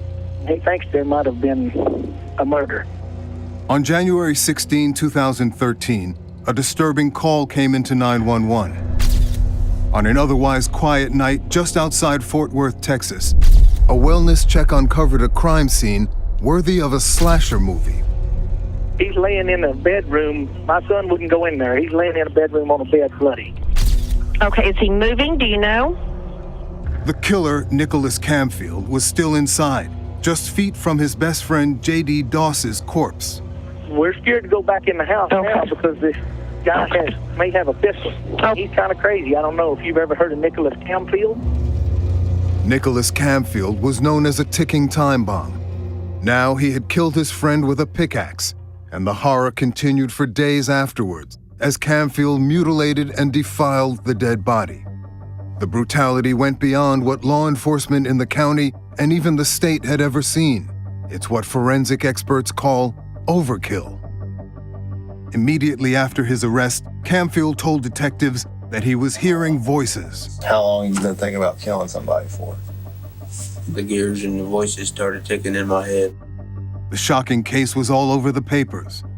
But just as soon as it started, it came to an abrupt end within mere months of the murder. 12 years later, questions still remain.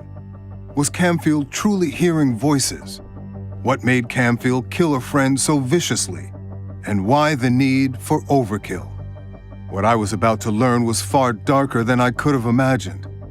Camfield is held in a segregated unit inside this maximum security prison in Texarkana, Texas. Officials here warned me about Camfield's propensity for violence, including several brutal assaults on staff. He's now on medication to help keep him under control. All right, I think we're nearly ready. Just making the last tweaks to the audio, okay? Yes, sir. Probably gonna shake her a little bit because of my prolixin, but... Because of your what? Prolixin. It's an antipsychotic. Okay. So really, we're here, Nick, to try and understand the mindset and motivations behind your actions in this case. Why did you want to talk to us today? And I just figured if anything, it would help my case if it ever came down to it. But I never got a chance to appeal. you pled guilty. Yes, sir. There was no trial. And is this the first time you're publicly talking about what happened? It's a good time to have this conversation because now you're a grown man. You're 37 now? Yes, sir. Shaking, gaunt, and withered, he's now half the man he was when he committed the murder. Literally. Though he's still known in his hometown as the menacing figure called Fatty. I was the fattest kid in school for the longest time. There are not that many images of you in the record, but the ones that are, you're twice the size of what you look like now. At your biggest, how much did you weigh? 260. 260. About 140 pounds now. Wow. Before we get into the case, I'd like to try and learn a little bit more about how you grew up, what your childhood was like. I know you have several siblings, right? Mm-hmm. Seems like you have a very loving mother. Yes, sir. Right? Your father in the picture? Took my daddy away when I was a kid. In fact, when Camfield was 4, his father was hauled off to prison and stayed there for most of his life. The men who stepped in to fill his father's shoes proved no better. It sounds like there was some violence in the home. Was it your stepfather? Yes, sir. It was mama's boyfriend. My marriage, common law marriage, I guess you could say. He was the one that was a crackhead. Whatever they're called. I guess a crack fiend. Okay. Every time I would stand up to him to show him I'm just as big as you are, leave me alone, he'd punch me in the nose. His mother kicked out her abusive partner, but trouble continued for Camfield. When did the drinking and drugs start? 15. Drinking and drugs? Marijuana. Nothing else? I took some pills that were in my mom's room, and I took them to school for a Valentine's dance. And it ruined the Valentine's dance for everybody. Why? Because you got... I got busted with... what was it? Hydrocodone. Camfield ended up with a drug felony on his juvenile record and a love of partying. At age 18, aimless and idle, he made a new friend named J.D. Doss. It sounds like you had a good friend in J.D. Doss. How did you meet him? He walked into my house one day, into my garage one day when I was smoking pot. Just randomly walked in? Yeah, he just walked into my garage one day with the bong. You want to get high? Sure. So we started smoking my weed out of his bong. The two bonded, and J.D. Doss and his family threw Camfield a lifeline when no one else would.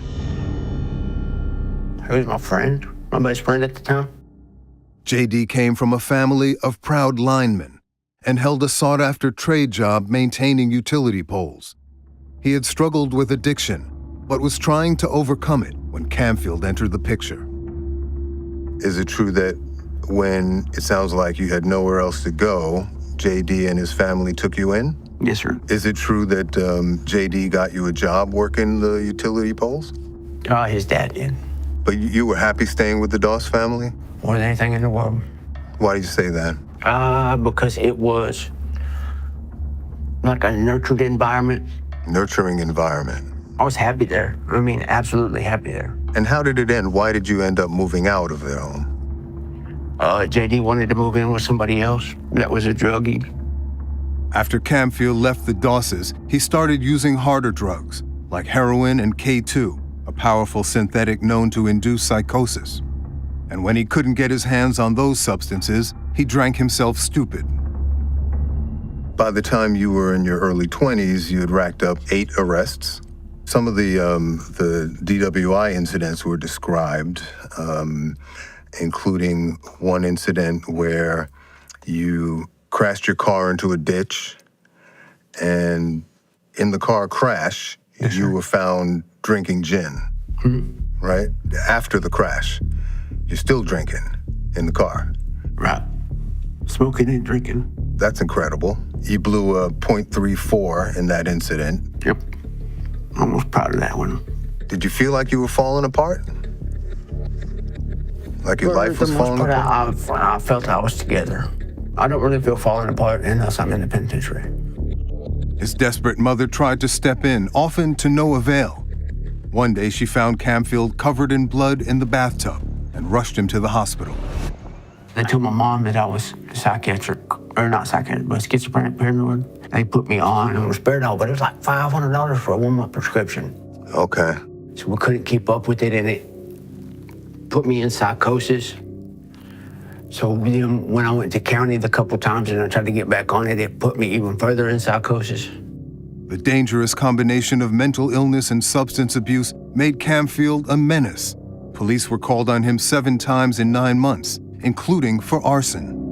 It sounds like you're kind of spiraling. 23, 24 years old, in and out of jail. Were you at that point getting any treatment for your mental illness? Nope. You're homeless, squatting in a vacant school building. Yep. In Weatherhood. Why did you start the fire in the basement of that building? Because I wasn't allowed to live there no more. What do you mean? The cops kept yelling at me. Because if I can't live there, no one can. That was the mentality? It's still the mentality. It is? Yes, sir. Well, if you can't help me, then why should I help you? So if you couldn't live there, no one could, that's what you said? Yes, sir. And so you destroyed it? Mm-hmm. And where was JD staying at that point?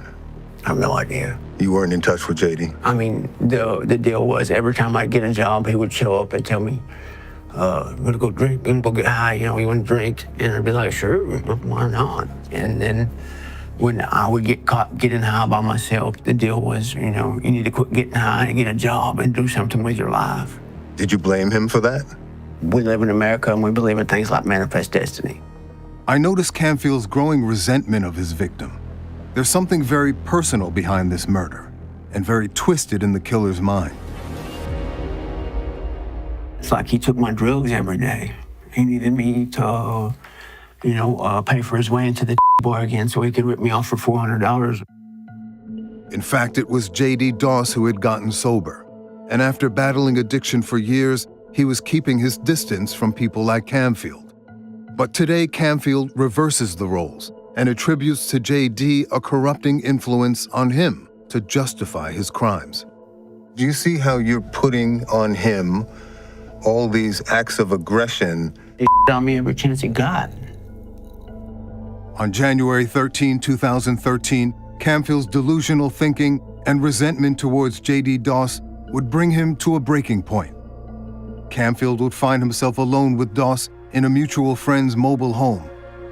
J.D. Doss didn't know it, but Camfield's brain was occupied by murderous thoughts. Were you hearing voices that told you to do this?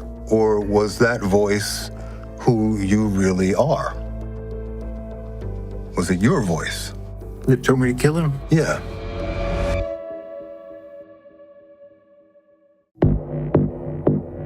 In the winter of 2013, Nicholas Camfield was broke and homeless, possibly even psychotic. No one knew quite what to do about him, but everyone knew to stay away from the creepy drifter known as Fatty. It sounds like a lot of people that had been in your life had basically turned their backs on you. Is that fair? Is that true? Oh, at times. At times? I believe so, because, Camfield's circle of friends had grown especially wary of him. J.D. Doss had drifted away, and another friend who owned the mobile home had banned Camfield from the premises. So when the owner went on vacation, he asked J.D. Doss to house sit and told him to keep Camfield away. But on January 13, 2013, Camfield showed up there anyway. You make your way into the trailer home where J.D. was house sitting. A friend's house. You were an uninvited guest. How did you get into the house? The door was kicked open. You kicked it open? No, the door was already kicked open. We were remodeling the trailer house. You say we, but I understand that the owner didn't want you there. He was one of my real good friends. Well, he was, but then he wasn't, right? I don't know why he wouldn't be. It's also in the record that he did not want you there. Just a few hours later, J.D. Doss, the house sitter, arrived to check on the property and found the intruder making himself at home. When he came home and saw you there, J.D. was pissed, right? He was mad about the weed. The weed was missing. I had smoked maybe a gram of what looked like weed. But he was also mad that you were there, right? And you were eating up the food, and this is based on what you told the police at the time. When he came in, it was like he was a completely different person. When he came in, the love wasn't there no more. There was nothing left between the two of us. It was, get on or get it over with. Well, as soon as he started yelling at me, I was like, never mind. Never mind. Never mind. You're not my friend no more. No. He was right. J.D. Doss was in addiction recovery and had been trying to cut ties with Camfield. Camfield's deep sense of rejection was about to boil over inside that mobile home, but he would bide his time. Why didn't you just leave? Because he was in the way. In the I way had to of... finish washing clothes. You played some video games. Tried to. He falls asleep eventually. He went to sleep, and I said, that son of a bitch left me in the house, burned myself in the strangest of ways, right? At that point, I said, You were gonna kill him. I'm gonna kill him. This is sort of the moment of truth, right? So tell me in as much detail as you can, what exactly happened that night? He fell asleep in front of me for no reason. Well, maybe he was just tired. It sounds like you had a lot of grudge against JD. It turned into a grudge when he went to sleep on me.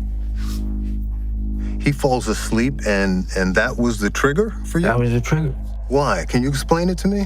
It doesn't sound like some big insult or offense that the man fell asleep in the house where he had permission to be and you did not. Maybe I needed somebody to talk to that day. Or maybe I needed sex that night. Or maybe I needed a ride that night. Or maybe I just needed a hug or somebody to say, it's okay, bro. But why does that mean... To kill him? Yeah. Because he now hinders me. No, he's not doing anything to you. He's in the way because every time I get a job, somehow he's going to turn up or somehow he's going to call my mom. He knows my mom's phone number. He knows my sister's phone number. He knows my little brother's phone number. Do you see how you're putting on him all these acts of aggression that don't really explain this crime? Manifest destiny, dog. You saying the killing was manifest destiny? It was meant to happen for a reason because everything is meant to happen for a reason. Why would you get so furious or psychotic and attack him because he falls asleep? Because I just knew it was time to go. It was time. It was time to go. I thought I had clean clothes. I thought I was safe for a minute to get away from him, and then he shows up and he wants to yell at me. So I seen him and I said, well, I can get the rock pick and just hit him in the head. And then you go in the back and you get the pickaxe? The rock pick, yes, sir. And what's in your mind at this point? What's your mindset at this point? You're angry? I'm gonna pin him to the floor and steal his truck and drive like hell. Camfield may well be mentally ill, but it's clear to me that he's also criminally minded and totally unrepentant. And I'm more skeptical of the voices in his head that he blamed at the time. Was he sleeping when you attacked him? Yes, sir. Defenseless? I hit him like somewhere in the head, and he said, "Daddy," and I hit him again. When he hollered, it was a mercy killing from then on. I'm sorry. It can't be a mercy killing if you I hit him in the first place? Correct. But why make one more stomach to fill when there are mouths to feed? What do you mean by that? There's a person over there that we have to tube feed, or you have to die. I'm sorry, but the tube feeder has to die. Yeah. Does that make sense to you? More than anything in the world, bro. Is this the voice in your head that you were hearing that night? This is my psyche in general. So the voice that you were hearing is you? Is me. Maybe it's God himself, herself. When the killing was over, Camfield had struck the victim at least 6 times in the head with a pickaxe. But he still wasn't done. And I was about to learn the ugly meaning of overkill.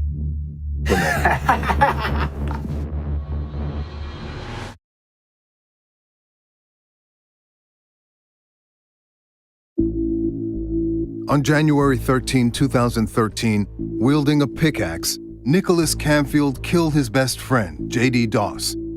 But he wasn't done yet. He was probably incapacitated after the first strike. Why did you keep hitting him? I thought I could either call 911 or I can kill him. And I said, I'm just gonna kill him. And then I finished it off.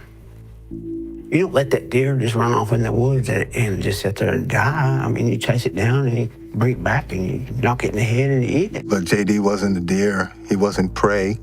He was my deer for a long time. He was your my best dear friend. and beloved best friend. But when he left me, I left him. The excessive force used in the murder puts Camfield's case in a special category of homicide, what forensic scientists call overkill, when death itself is not enough to satisfy the killer's bloodlust. Overkillers are motivated by a perceived sense of rejection or a grudge, sometimes coupled with a prolonged state of psychosis. For Camfield, it lasted for days. And over the next 3 days is where the other strikes come from. It was just hitting the dead body. Why? I don't know. There's no way. Ken. Meantime, Camfield was still in the mobile home and still in the mood for murder, and had his eyes set on his next victim, another former friend who came to check on JD. Your friend told police that he couldn't get in touch with JD for days, and so he went over to the trailer home to see if he was okay. Really, I was thinking about killing him for some reason, just to get as many bodies as I could and just stop the house up. Camfield led him into the bloodied bedroom. Well, I showed him the body. Why'd you do that? See if he wanted to poke it with the stick, I guess. The friend bolted out of the home, narrowly escaping with his life, and notified his father, who dialed 911. Parker County 911. My son, he ran out. He went down and called me. My son walked over and looked in the bedroom door, and there's somebody laying in a bed. Okay. All right, we'll get someone out there to you, okay? JD Doss's body was discovered, and Camfield was arrested without incident. When I got called, it was approximately 1:30, 2 o'clock in the morning. Veteran homicide investigator and Texas Ranger Anthony Bradford braced himself for a raving lunatic, now in custody. He was surprised by the soft-spoken killer he met. How you doing? Pretty good, doing all right. Oh, not too bad. It was the unconcerned nature that just stood out. The matter-of-factness. I mean, he knows he just got found in a house with a deceased person, and he knows he's been placed in handcuffs and brought to the jail, and yet it was like he was there for a traffic ticket. And in fact, Camfield went on to confess to the killing so nonchalantly, it suggested something deeply sinister at play. I might have whacked him in the head about 2 o'clock. Kind of sat around hitting him with a pick for a while. Just listening to him talk, I remember feeling like this guy's really, he doesn't have both oars in the water, okay? And he was so matter of fact, he seemed like, he kind of enjoyed it. Especially when Camfield recounted texting photos of his crime to a girl he liked, posing as his victim. I was like, I killed Fatty. She's like, no, you didn't. I was like, yeah, I did. She said, what for? And I was like, he smoked all the pot. Camfield was revealing himself to be a proud killer. I mean, I kind of felt bad, but not really. I mean, it was just one of them things. A meticulous killer. I washed him and put him in the bed. What'd you wash him with? My toiletry kit, soap and water. And a sick and twisted one. But I figured skin him, because I was gonna put the pick through his ribs and hang him upside down. It sickened me.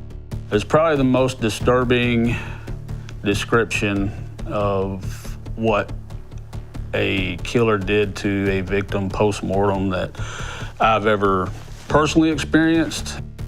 And this is where the story gets darker, much darker.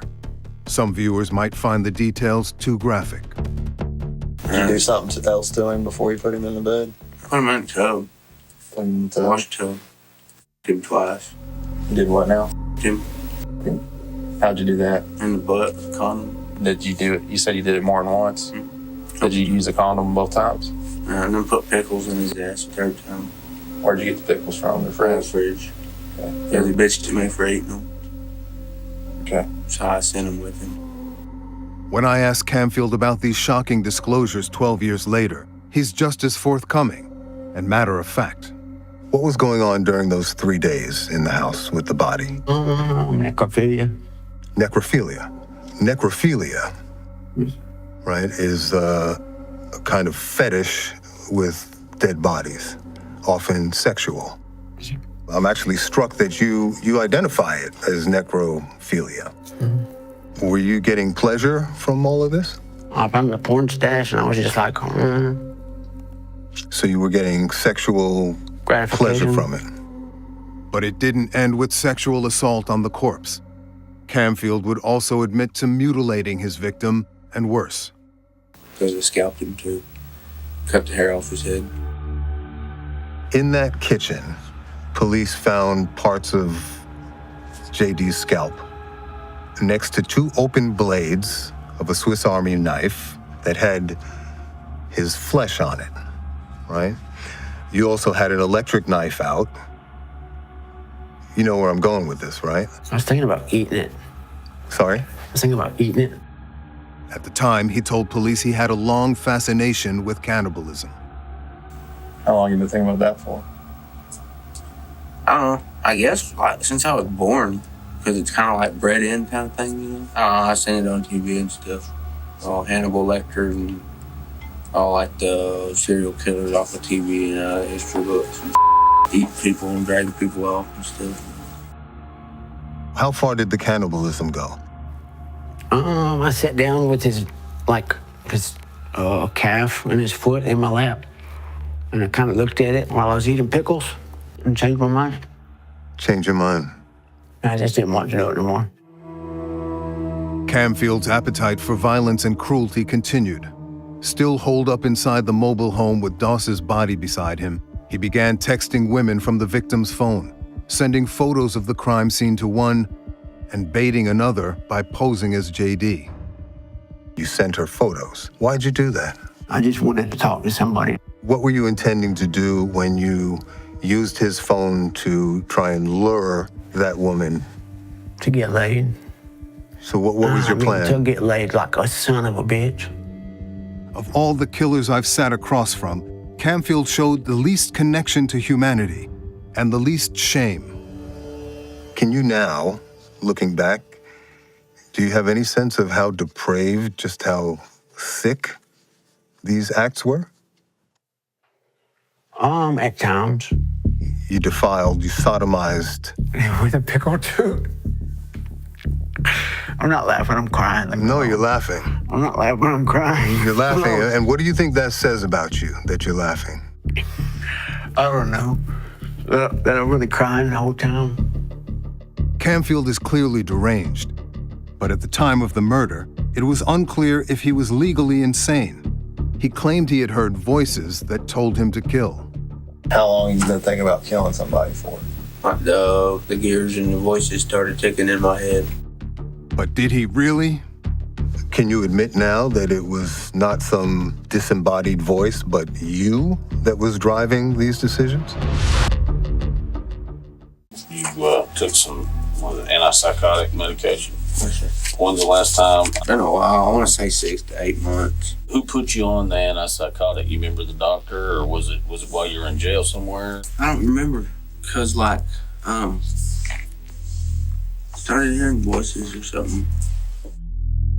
An hour and a half into being interrogated, killer Nicholas Camfield, who had appeared sober and clear-minded, suddenly mentioned hearing voices. The gears and the voices started ticking in my head. Because when I read the Bible, I wrote about the 3 billy goats gruff, like a story we read in high school. Camfield reminded me of many killers I've interviewed who malinger, the term experts use when a criminal invents a severe mental illness or verbal or visual hallucinations to excuse their actions and claim insanity. Were you hearing voices in your head? No, sir. You told police. You're denying it now, but you told police that you were hearing voices that told you to do this, right? I'm saying maybe the voice in your head was really you. Right. And isn't it convenient to blame it on some voice or the devil, as people do, rather than just own up to the fact that it's you driving these decisions. Yes, sir. What do you think about that? I don't know. I mean, maybe it's just that I needed to come to my circumference. I needed to find my center. Can you admit now that it was not some disembodied voice, but you that was driving these decisions? No. You can't admit that. Why not? Because I believe in God.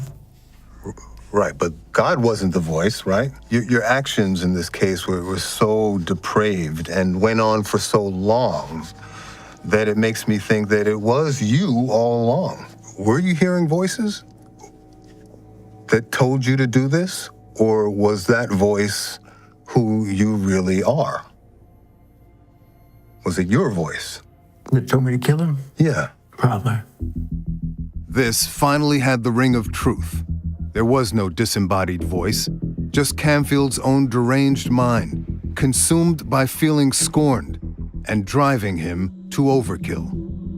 I was abandoned. I mean, when you get kicked out of your nest, you either fly or you fall.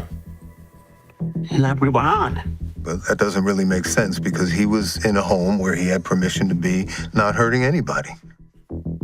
Right. Except my feelings.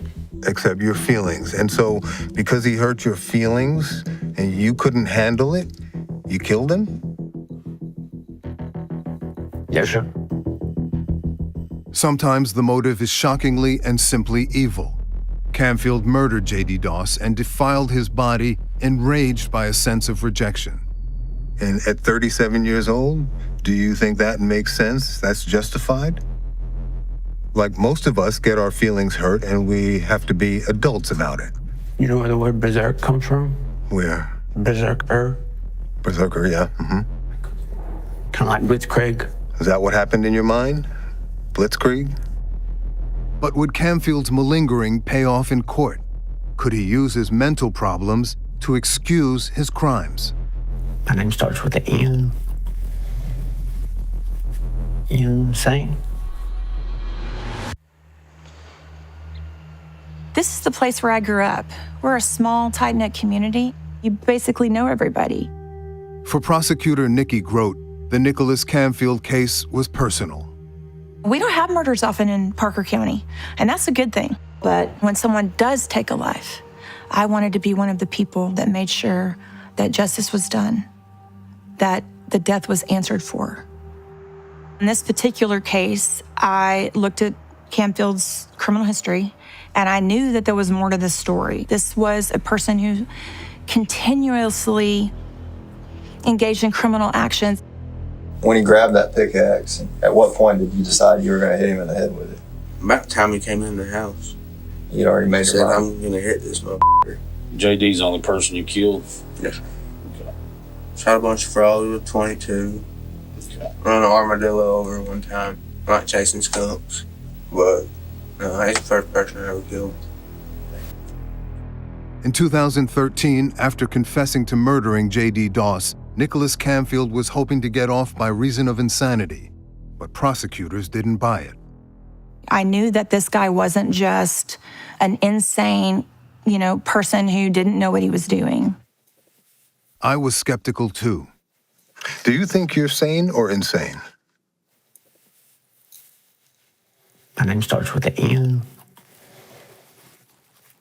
Insane. No, that's not how you spell insane. You know that, right? I noticed that your lawyer was going to file for insanity defense, and then that never happened. I couldn't wait to get it to trial, so maybe the chance of insanity would come out. Okay, but there was a lot of evidence of rational behavior on your part, punctuating all the depravity of those 3 days. For example, you seemed to come out of the zombie-like state long enough to have dinner with your mom, to confess, to pose as JD and try and lure women into some kind of sex trap. But what about the fact that the whole time I was in county, I don't remember hardly any of it? Okay. Well, blackout is also a very convenient excuse that criminals sometimes use. Yeah, I don't remember any of it. We've seen that on our show. Whoa. But you're not claiming that you don't remember this crime. I remember the crime more than anything in the world. It was difficult to get straight answers out of Camfield. It was also hard to discern whether during our interview he was actually in psychosis or just pretending, malingering. But police and prosecutors had a smoking gun to use against him, proof that he was legally sane at the time of the crime. When you did those things, were you aware that you were doing all those things and that they were wrong? Okay. Camfield had admitted to police that he knew what he was doing when he murdered J.D. Doss, and that he knew that it was wrong. Under Texas law, he had no claim to insanity. When you killed J.D., you were aware? I mean, I kind of felt bad, but not really. I mean, it was just one of them things. You know. But you knew what you were doing, right? Pretty much. I mean, there's no pretty much to it. Taking a pig to slaughter. Yeah. With that admission, prosecutor Nikki Grote was determined to go to trial and pursue the death penalty. He knew it was wrong, and he killed his friend, and he did it in the most horrific, evil way. It's really just pure evil.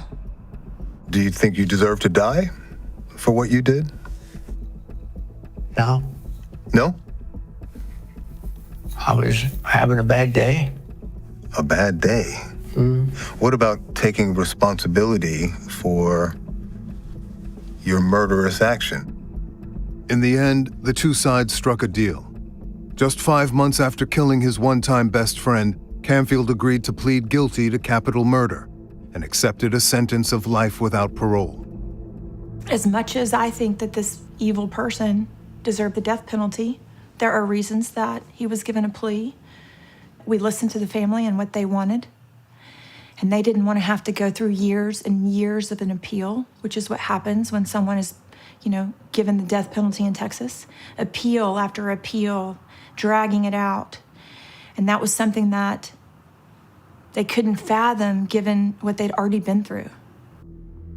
Camfield also agreed to one final condition: to close out the case forever. He can never appeal his sentence. Do you think you deserve your sentence? Probably. The victim's father declined our request for an interview, but gave former Assistant DA Nikki Grote his permission to speak for the family. It's been 13 years since I've seen him, and I knocked on the door and I saw his face, and he knew who I was. And we sat on his front porch.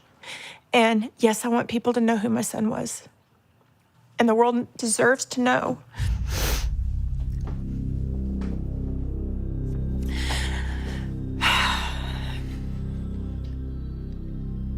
The world deserves to know that justice was served and that Camfield is exactly where he belongs. At one point, JD's parents actually let Camfield move in with them. And he was working as a lineman with JD, and so they were helping him learn a trade. They were trying to make sure he could manage his money appropriately because, they wanted to help the guy. And that's in part what makes it so much more horrific and hurtful to the family that, hey, we opened our home and our hearts to you, and this is what you do. This is how you repay us. This is our son. He still gets to talk to his family in jail. He still gets to talk to his mom. And JD's family, they don't get that. And the last memories that they have are calling and he's not answering. And the worry, where is he? And then finding out the details of what happened. The things that Camfield had done to JD are horrific. And no one deserves to die like that. This is a guy who has been your friend. Since I was 18. This is a man who brought you into his family home and let you live with them. And he stayed in my family home multiple nights. JD's father blamed himself for trusting you and for helping you. Can you imagine what it's like for him to have to live with this? all because you took such offense in your psychotic mind that he fell asleep. That was his great crime against you. He fell asleep on you. Right. And for that, you took his life, defiled his body, and sentenced his family to a life without their son. Can you imagine how they feel? You can? I'm not convinced. Camfield's parting words leave no doubt he is still a man devoid of empathy or even the capacity to fake it. Do you think you've changed? Are you a changed man, or are you the same man, capable of the same things? Unless I had to, and then I still wouldn't want to. I'm not sure you know the difference between have to and want to, because you didn't have to kill JD. And I don't have to do it again unless I really want to. I tried to do it in here, and I got pepper sprayed for the first time. You have a pretty violent record in here. Several assaults on staff. They're my only friends. What's that? So they're my only friends. They're your only friends. Well, nobody wants to be your friend if you treat your friends the way you treated your best friend. Right? Well, I mean, I don't know if you want to get butt naked and wrestle about it. No, thank you. Okay. You're almost giddy remembering the gory details. No, I'm talking about like the smiling, the laughing, the giggling. Whoa. Do you have any remorse in your heart? To say I'm sorry? To feel that you're not just sorry, but deeply, deeply ashamed for the harm that you've done to that family and that man. You know, I feel I'm an outstanding American citizen. You don't seem sorry at all. Thank you. That's not a compliment. JD's friends and family described him as a person who was a good-hearted man. He was a hard worker. He was a third-generation lineman in his family, so he took a lot of pride in what he did, and he had a good work ethic. And his friend said that, you couldn't ask for a better friend. He was a good listener. He was supportive. J.D. Doss had tried for years to be a friend to Camfield when no one else would. Before his death, he had succeeded in purging bad influences from his life, including the man who would take it. Nicky Grote and his family see a tragedy in the timing. Everybody struggles with their demons. Sobriety had been one thing that JD had struggled with in the past. But the day that JD died, his sobriety chip was in his car, in the visor so he could always see it. And that person, that strong person, that person who was making a better life for himself, that was making the right choices, that's the person that died that day.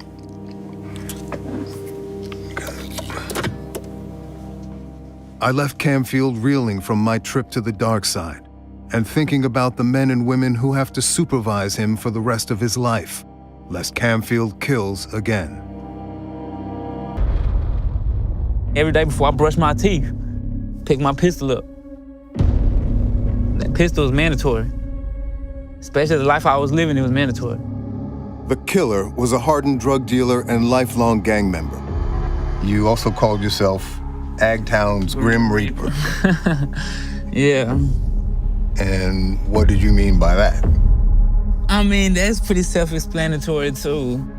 The victim was a struggling young man with a drug addiction who ran afoul of his dealer. That's nice-ass work.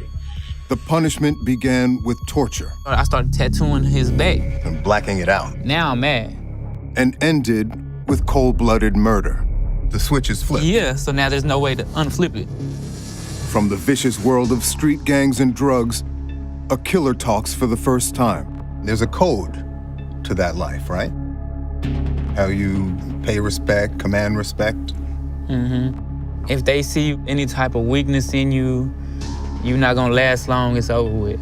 And opens a new window into a brutal crime that took a young man's life. Is that the gun you used to kill him? So for but a few $100s and some disrespect, you're willing to torture, torment him. For future references, keep it 100. This won't happen to you. Ultimately, murder a man for acting like a junkie when you're the one turned him into a junkie. How do you account for that?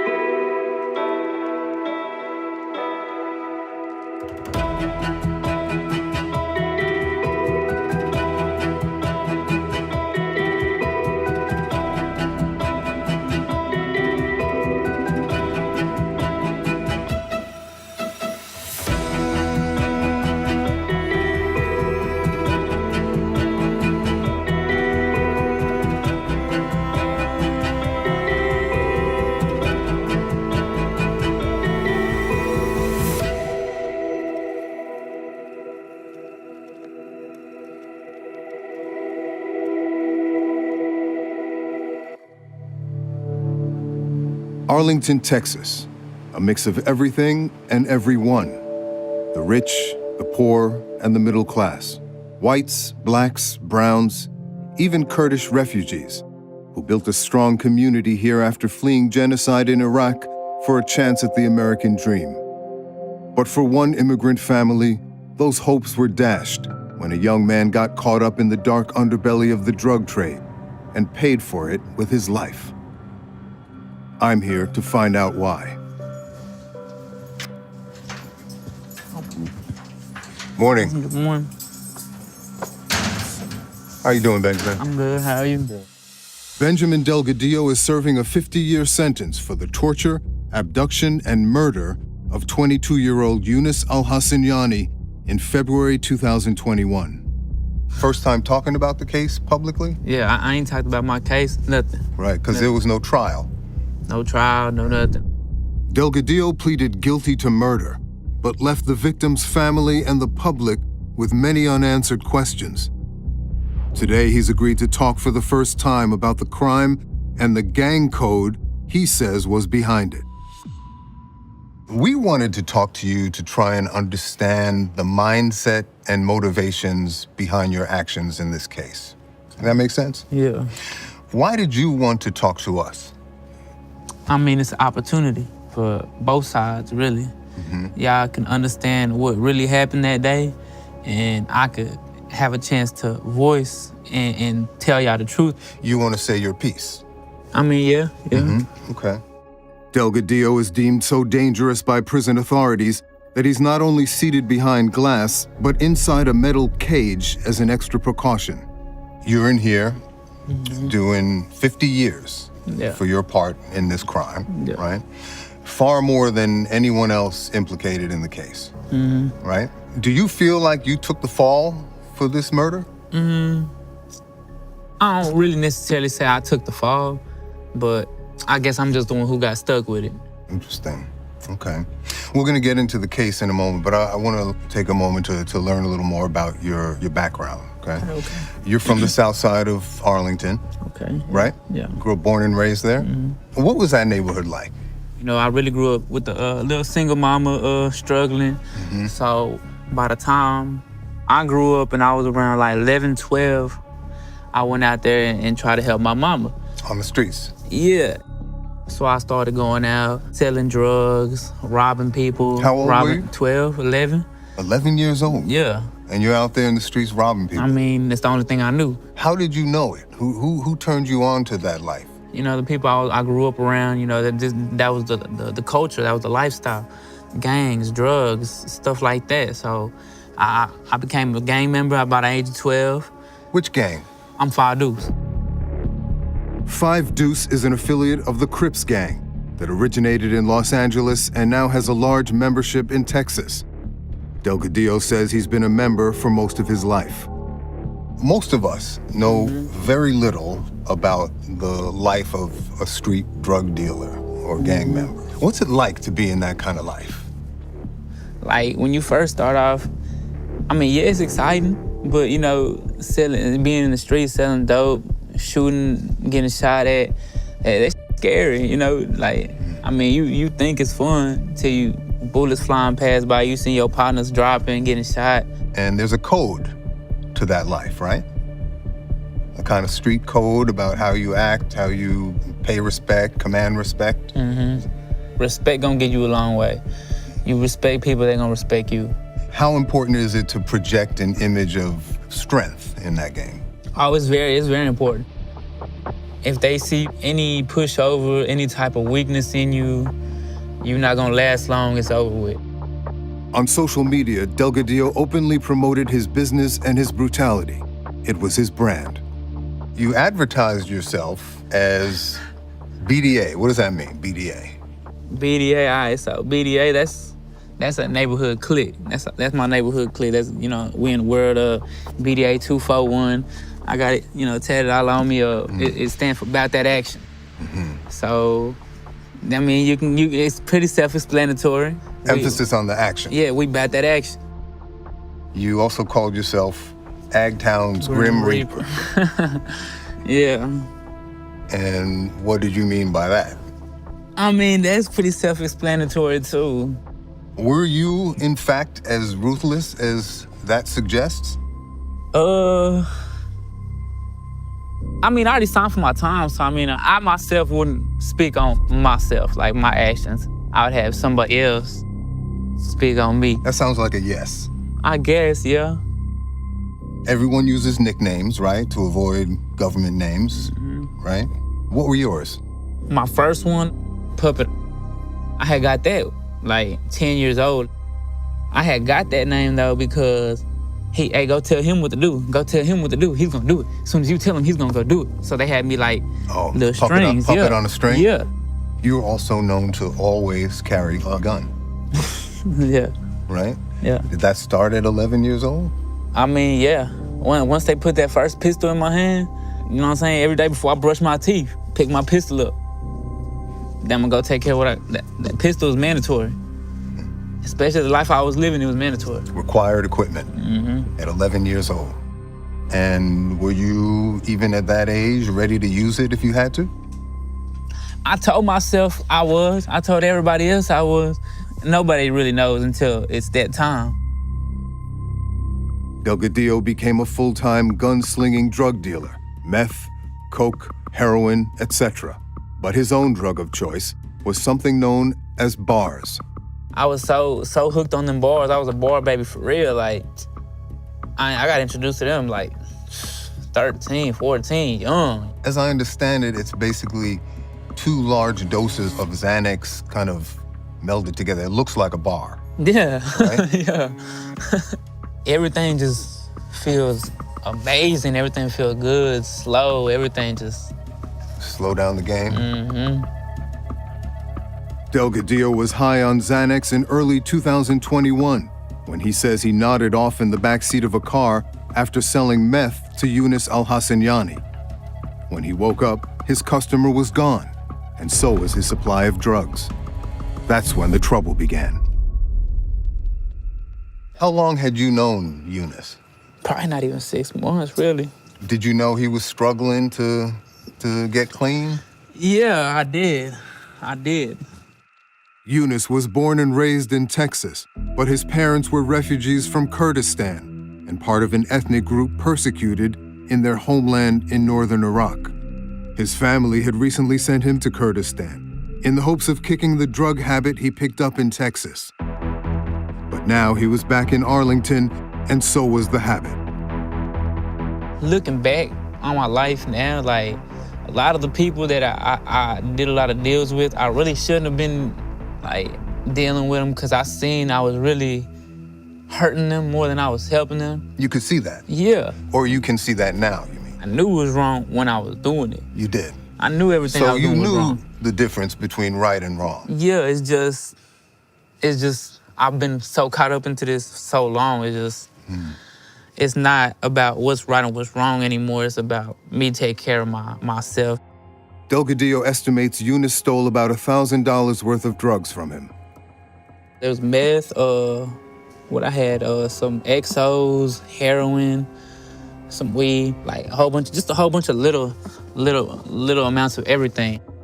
But he says it wasn't really about the product or the cash. See, so the whole situation, like, it wasn't really behind the money. It was behind him doing what he did. Like, I felt you disrespected me, you played me, like, that's really what it was. And the disrespect is a serious offense in that life. Yeah. Not only did he stick you with the debt, but he makes you look bad. Yeah, because if I have this image that everybody knows, oh, don't play with him, hey. Right. Okay, so now he's not this big bad person he was. He's not untouchable how he said he was. He's not this.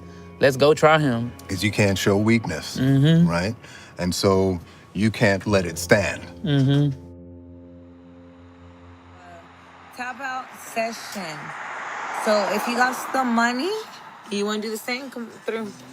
As many tattoos as you Tap out for $500. All you can take. 2 weeks after that drug theft, Delgadillo found himself at, of all things, an all-night tattoo party in the home of a woman Eunice was dating, Erica Perez. It could be your whole mother body. Who's ready? Unfortunately for Eunice, he showed up too.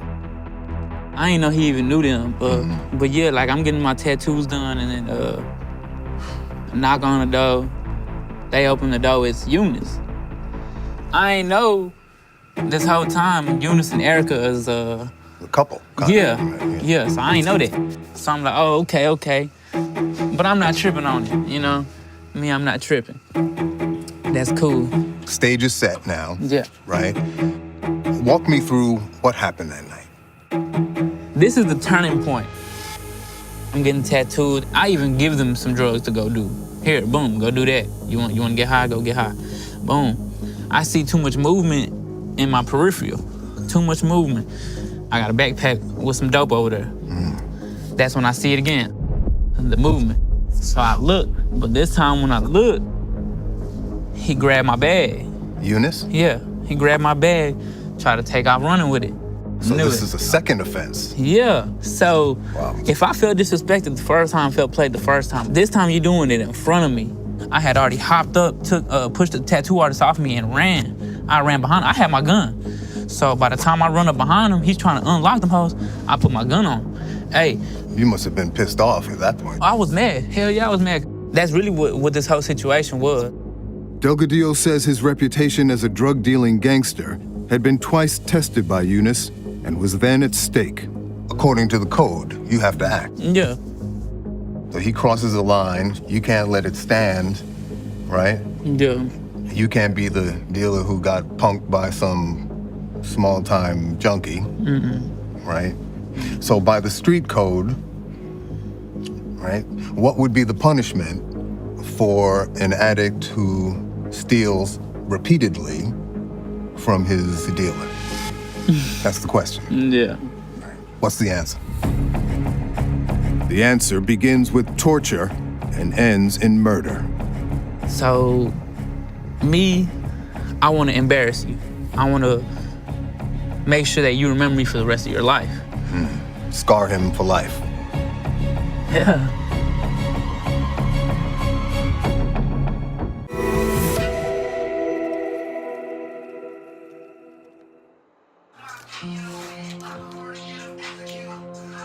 Who wants to get tattooed by one of Arlington's best tattoo artists?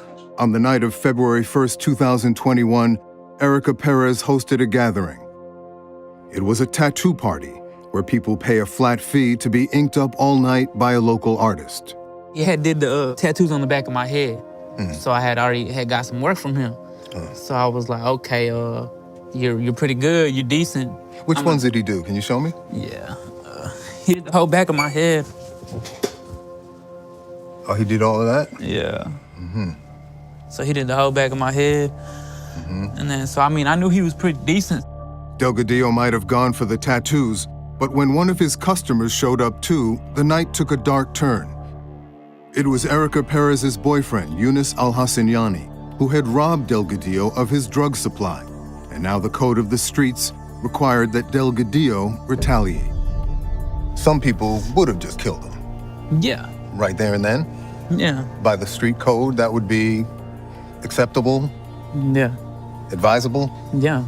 what escalated the whole situation was Erica. Don't laugh. I'm not giving you props. I'm just saying. Delgadillo says Perez, who had also fallen out with Eunice that night, then threw fuel on the fire, goading Delgadillo to punish him for stealing. They were having an argument. Yeah. Right? They were arguing. And at some point, she kind of throws him under the bus. Yeah. And is Erica, she's watching, enjoying the show? She's the one who recorded it. Right. I ain't recording none of that. We hear her on the recording, right? Hey, my bad. I'm not a professional tattooer. Loyalty hurts more. I grabbed a tattoo gun he had. I had my gun in one hand, tattoo in the other hand. You had your pistol in one hand and the tattoo gun in the other hand. Mm-hmm. Okay. So I had told him lay down. He didn't want to lay down. Made him lay down. Okay. Eager to humiliate Eunice, Delgadillo took offense at the hometown tattoo on the young man's back and began raking the tattoo gun over his victim's skin. You know, I'm from the South Side. He was from the South Side too. He had a big old South Side tattoo on his back. He had on a red polo shirt. I just grabbed it, ripped it. You ripped it off, revealing this South Side tattoo on his back. I'm really from the South Side. Yeah, so that's when I started tattooing his back, the whole South Side. So what y'all, homeboy? What you got right there? I'm saying custom tattoo right here. That's custom? Oh God, I don't know what that is. Hold on, let me see that hoe right there real quick. That hoe pretty clean, dog. Hell yeah. I blacked out the whole South Side on across his whole back. The whole back, marked it off. That's nice ass work. I'm a real ass from the South, cuz.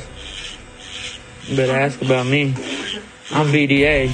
While I'm marking it off, he's complaining, begging me to stop, telling me to Painful, stop. right? Yeah, he's telling me it's painful. Me and my state of mind, I'm not worried about how you feel. I'm worried about how you made me feel. Right. So you made me feel bad, so guess what I'm finna do? It's supposed to be painful. He'd tell me it hurt, so I pick it up, stab it back down, jerk it around, making it as painful as I can for him. Do it a little soft.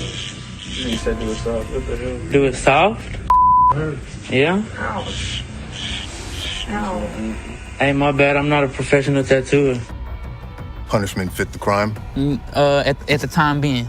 You advise him to keep it 100 so this don't happen to you for future references. Hey, look, for future references, keep it 100. This don't happen to you. Right? You talking to him, kind of messing with his head at this point? Or is this just to underscore the punishment, the humiliation? I mean, I guess you could say a little bit of both.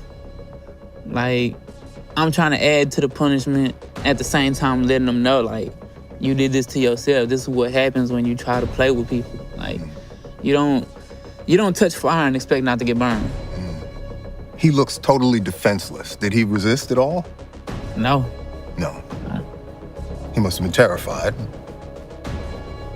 My goal is to embarrass you. My goal is to make you suffer. My goal is for pain. But Delgadillo's torment didn't stop there. He then made a call to his supplier, Justin Salinas, a drug dealer rumored to have ties to Mexican cartels. So it ain't over. Now it's early morning. You make a phone call Yeah. to Mr. Salinas, right? What's that conversation like? I mean, it wasn't too much to that call. I just called him, updated him. Was he upset? As Oh, upset yeah. as you were? For sure. Turns out Salinas had fronted the drugs Eunice stole from Delgadillo. So he's making not just you look bad, but him, Mr. Salinas too. Yeah. So I had kind of picked up the phone. Hey, you remember you sent him to me? This is what he did. Hey, he tried it again. He did this, did that. So this is where I'm at. By choosing to call in Salinas, Delgadillo was setting Eunice up for even more violence. Why him of all people? Because it seems like more than likely it was gonna be more trouble if he's involved. I mean, I don't know why. If I'm being honest, it's just, it just seemed like he was in my circle, so he seemed like he was one of the people to go to. It seems like you knew or should have known What was gonna happen. That, yeah, if you alert him, right? I mean, you must have known that if he's coming out, is going to be hell to pay for Eunice. Yeah. Right? Yeah. Was there a point that you all decided you were going to take his life for what he had done?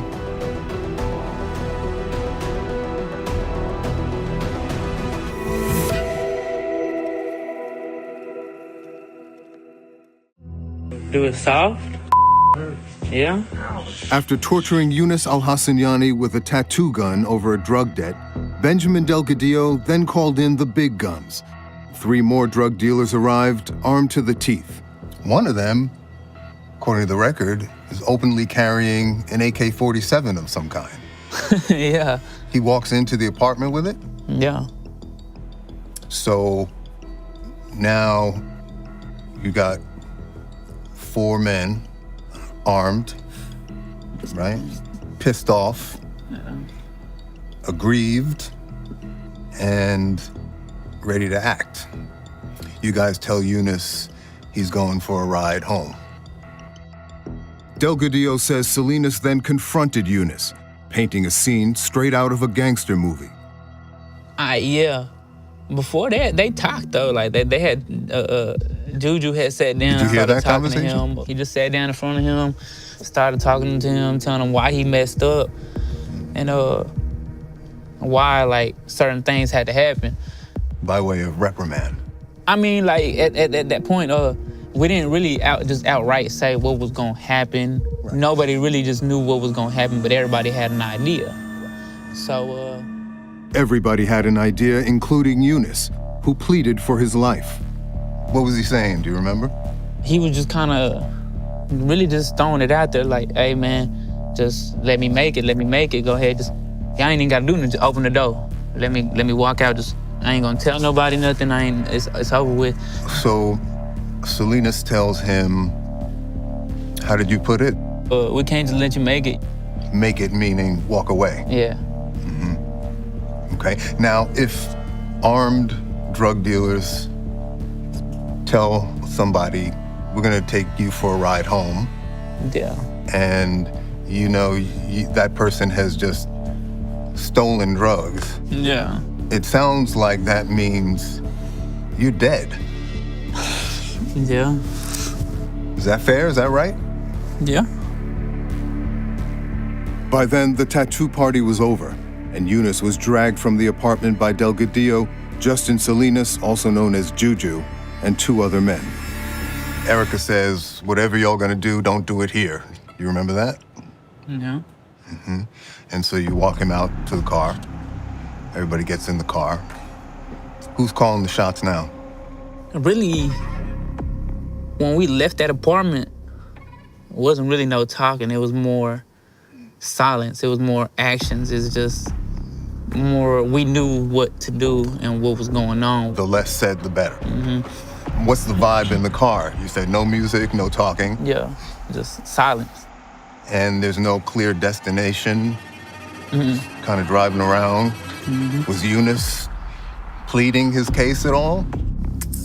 Not really. No, just quiet. I mean, at the beginning, I don't think he understood what he was getting himself into when he got into that car until like 10 minutes into that car ride. Cause I do vaguely remember him telling us, "Hey, why are y'all going this way? Y'all know I live this way. Where y'all da-da-da." That was the clue. And nobody said nothing. No radio, no music, nobody's talking. Do you think that he just accepted his fate at that point? Surrender? I guess he just realized there was really nothing he could do at that point, yeah. Finally, the car stops on the shoulder of the highway. What happens next? Juju hops out first. Eunice hops out. I'm in the back seat with him. As soon as he hops out, he tries to walk off. He gets shot. He got shot, I forgot, I think they said he got shot in the throat. The neck? Yeah, something like that. So, you heard the gunshot. Yeah. Did you see the gunshot? Yeah. You did? I wasn't looking at him, I was looking more at the gun, and I seen just, boom, burn off. What started with torture had escalated to murder. Delgadillo says it was Salinas who pulled the trigger, but murder charges against Salinas would later be dropped. What was your state of mind at that point? What were you thinking at that point? If I'm being honest, the only thing I was thinking about at that exact moment was just getting out of there. Flee the scene. I wasn't thinking about nothing else, if I'm being honest. Okay. You weren't feeling any remorse, any regret, any sympathy? If I'm being honest, no. Eunice's body was left in a drainage ditch on the side of the highway. Before long, Delgadillo's name was on the lead detective's radar, and a police interrogation would blow the investigation wide open. They came in carrying something. What they have in their hands? It's all right. Yeah. What'd you have? I had a pistol. You made a lot of strange decisions afterwards, interacting with law enforcement and the courts. I mean, yeah. There's a lot of things I wish I would have done differently. The code of the street that led to Eunice's murder would once again come into play. Only this time, it would be Delgadillo breaking the rules. You did it to yourself. Yeah. Finally naming your accomplices one by one, right? What did they do? Who's they? Just a shot.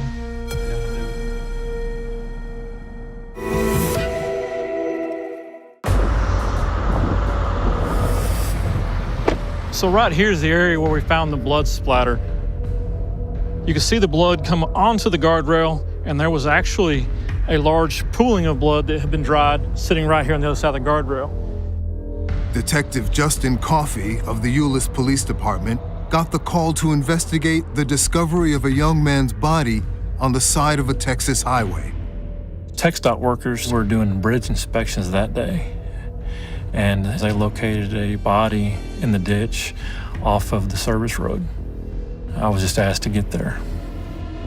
The body belonged to 22-year-old Yunus Al-Hassaniani. A witness then came forward and reported seeing a suspicious white Dodge Challenger on the night of the murder. One of our witnesses actually was entering the freeway here at this entrance ramp. She was able to look down this service road and see a white Challenger parked at the barrier. That's when she saw the item being thrown from the vehicle, later determined to be a body.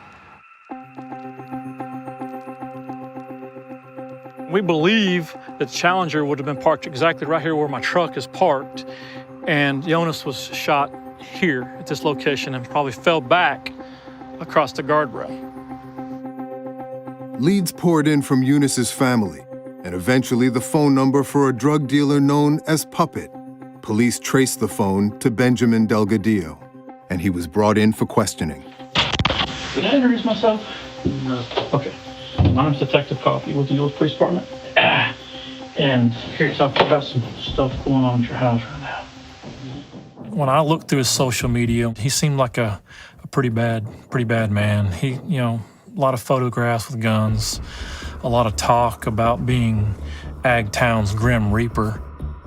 Trying to say you are Ag Town's Grim Reaper. When I would walk in that interview room, I really thought that Benjamin was going to give me the middle finger. I figured he was going to come in there and say, I'm not going to say a word. To my surprise, Benjamin had no issues talking to me at all. I've never had a job, to be honest with you. Ever? Never. Okay. Not never mowed a yard as a kid? Mm-hmm. How do you make money? I mean, I used to sell, I used to sell drugs, but... Yeah, not a big deal, it's a little weed. Yeah, weed. Delgadillo did the one thing his gang forbids when confronted by the cops. He squealed. First, he confessed to torturing Eunice with the tattoo gun.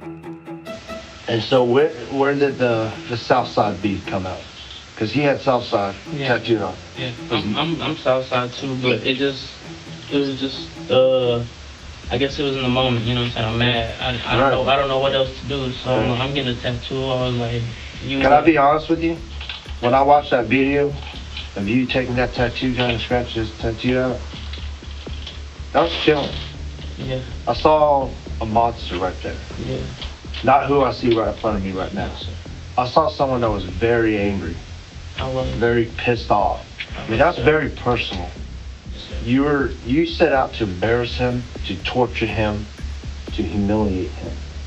And I think you did that. And he was scared. Yeah. He didn't even raise up to you. He submitted to everything you said. Yes, sir. Right? Is that fair to say? Yes, sir. Okay. Do it soft? Hurt. Yeah? Ouch. Hey, my bad, I'm not a Have you watched that video yourself? Never seen it. You've never seen it? Never seen it. Huh. I guess it was just my anger. Kept building up, and then that's just what led to it. Were you more angry when you finished the torture than you were when you started it? I would say yeah, because now that I had did what I had did, I'm already mad now. Now I'm mad. At first, I was trying not to get mad, so I'm not mad. I'm trying not to get mad. But now that I actually am mad, and I'm mad, now what I'm finna do now that I'm mad? The switch is flipped. Yeah, so now there's no way to unflip it. Right. Because you could have stopped after the torture session. Yeah. That act, that torture, started a kind of momentum of violence, it seems. Like it builds and builds. And in the way that violence begets violence. And it seemed to start when you put him on the table and tortured him. Is that fair, Benjamin? I guess you could say that, yeah. Then Delgadillo violated the same street code he blames Eunice for breaking and snitched. It's Justin? Yeah. Okay. Who was Justin with? Andrew. What's your last names? Brothers? Yes. Okay. What did they do? Who did they? Justin shot him? So that's Justin Salinas 10. Yes, sir. Juju. Yeah. And he had a Glock pistol. And you saw him shoot you once. Yes, sir. And was that you? Was there a point that you all decided you were going to take his life for what he had done? Was it just understood that had to happen? I guess you could say that. It wasn't really no huddle up, no, hey, let's talk about this. Hey, this is what we're gonna do. It wasn't, it was just, we seen how he was moving. It wasn't really no words, no discussion. It was just, I guess it's understood this was gonna happen. Delgadillo still denies pulling the trigger that killed Eunice Alhassaniani, but he admits to being the one who sealed the young addict's fate. So torture, torment, murder. It appears to be a straight line, started by you, this momentum, escalated by the other armed men who you called in, right? Wasn't this all set in motion by you, Benjamin? Yeah, I mean, you could say that. I mean, in a way, I know I'm really the start and the cause of all this. For the man who created the violent momentum that night, justice would be swift and harsh. You made a lot of strange decisions afterwards, interacting with law enforcement and the courts. I mean, yeah, there's a lot of things I wish I would have done differently. Such as what? Really, I wish I would have just went from the start of my whole case. Would have just started off different the whole way through. Really, cause not talking. Yeah, I placed once I did that, I placed myself on the scene, placed myself everywhere. I handed myself a life sentence. You did it to yourself. Yeah. Once he was actually in county jail, I think he began looking really long and hard about his role as a snitch. People who snitch in jail, people don't look at him very favorably, and he's going to have to live with these people for a long time. He ultimately did not testify at all. He took a deal with the DA's office. He opted to take 50 years rather than testify against his co-defendants. In that interrogation, you mixed a bunch of half-truths with lies, finally naming your accomplices one by one, right, to detectives. And then you refused to testify, right? Yeah. Why? Why did you refuse to testify? I mean, there's just, you don't do that. I mean, by the code, even if privately with detectives you've already essentially snitched. I mean, yeah, like, I ain't finna, yeah, that's just something, They told you that would cost you more years if you didn't testify. Oh yeah, they told me if I testified that they would time reduction, time this, time give me like 20 years, something like that, man. So I'm good. Can't do that. Can't do it. You're in here doing 50 years for your part in this crime, right? Far more than anyone else implicated in the case, right? Do you feel like you took the fall for this murder? I mean, it all plays out. Like, I don't really necessarily say I took the fall, but I guess I'm just the one who got stuck with it. I guess we could say that. Better ask about me. I'm VDA. You said you knew the difference between right and wrong. Kill a man for acting like a junkie when you the one turned him into a junkie. How do you account for that?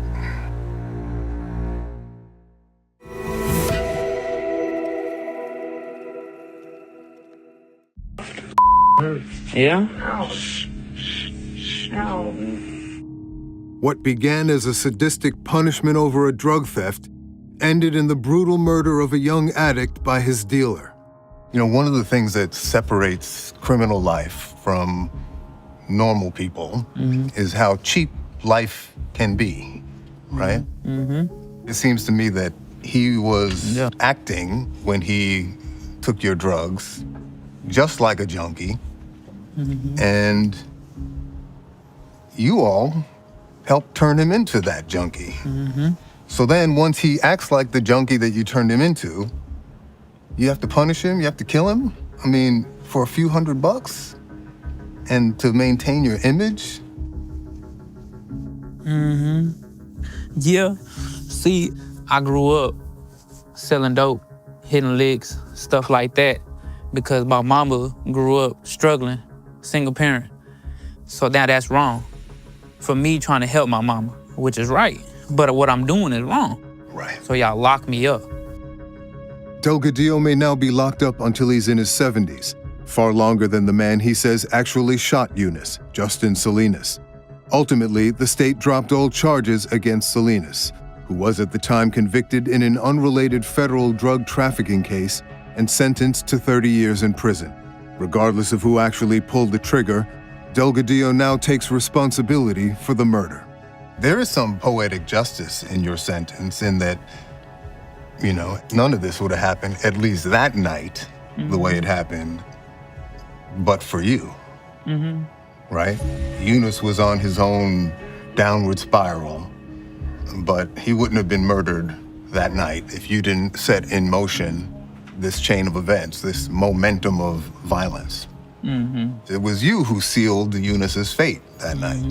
You accept responsibility for that? I accepted my consequences. That's why I be speaking kind of the way I speak.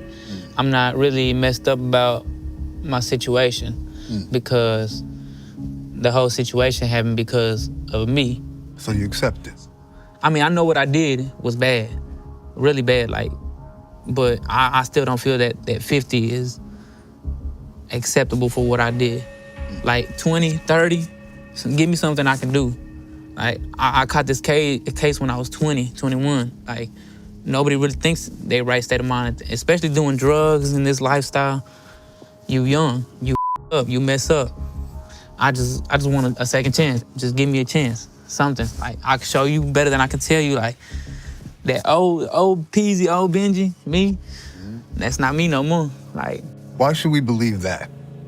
I mean, it's not really, like I tell a lot of people, I ain't really gonna tell you to believe me, I'm gonna show you. Do you have true remorse in your heart for Eunice and his family?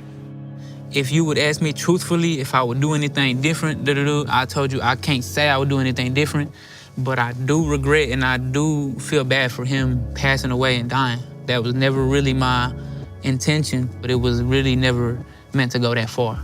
You got 50 years. Eunice's family got a life sentence. Yeah. Right? Yeah.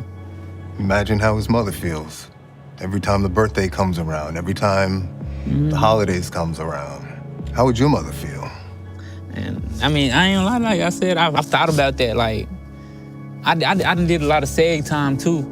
So, you know, I had a lot of time by myself, in my cell, to think about this. So I thought about my case. I thought about what if it was me instead, not him, like how my mama would feel, how my family would feel about this. That ain't no good feeling. Of course, Yunus Al-Hassaniani's family is devastated by his violent loss. They tried everything to help him rid himself of the drugs and dealers like Delgadillo. They tried hard, it sounds like, to save that man from himself and from you. Yeah. From y'all. Yeah. His mother showed up after you all kidnapped him. Did you know that? That's how desperate she was to save him. The morning of the murder, the victim's mother and other family members mounted a rescue effort of their own, starting at his last known location. Jonas's mother forced her way into the apartment to check herself and didn't find Jonas there at all. She knew her son would always call her, always talk to her, and she hadn't heard anything from him. So she was pretty persistent. Her and other family members continued looking for Jonas. But to his mother's eternal grief, it was too late. 22-year-old Yunus Al-Hassaniani was already dead.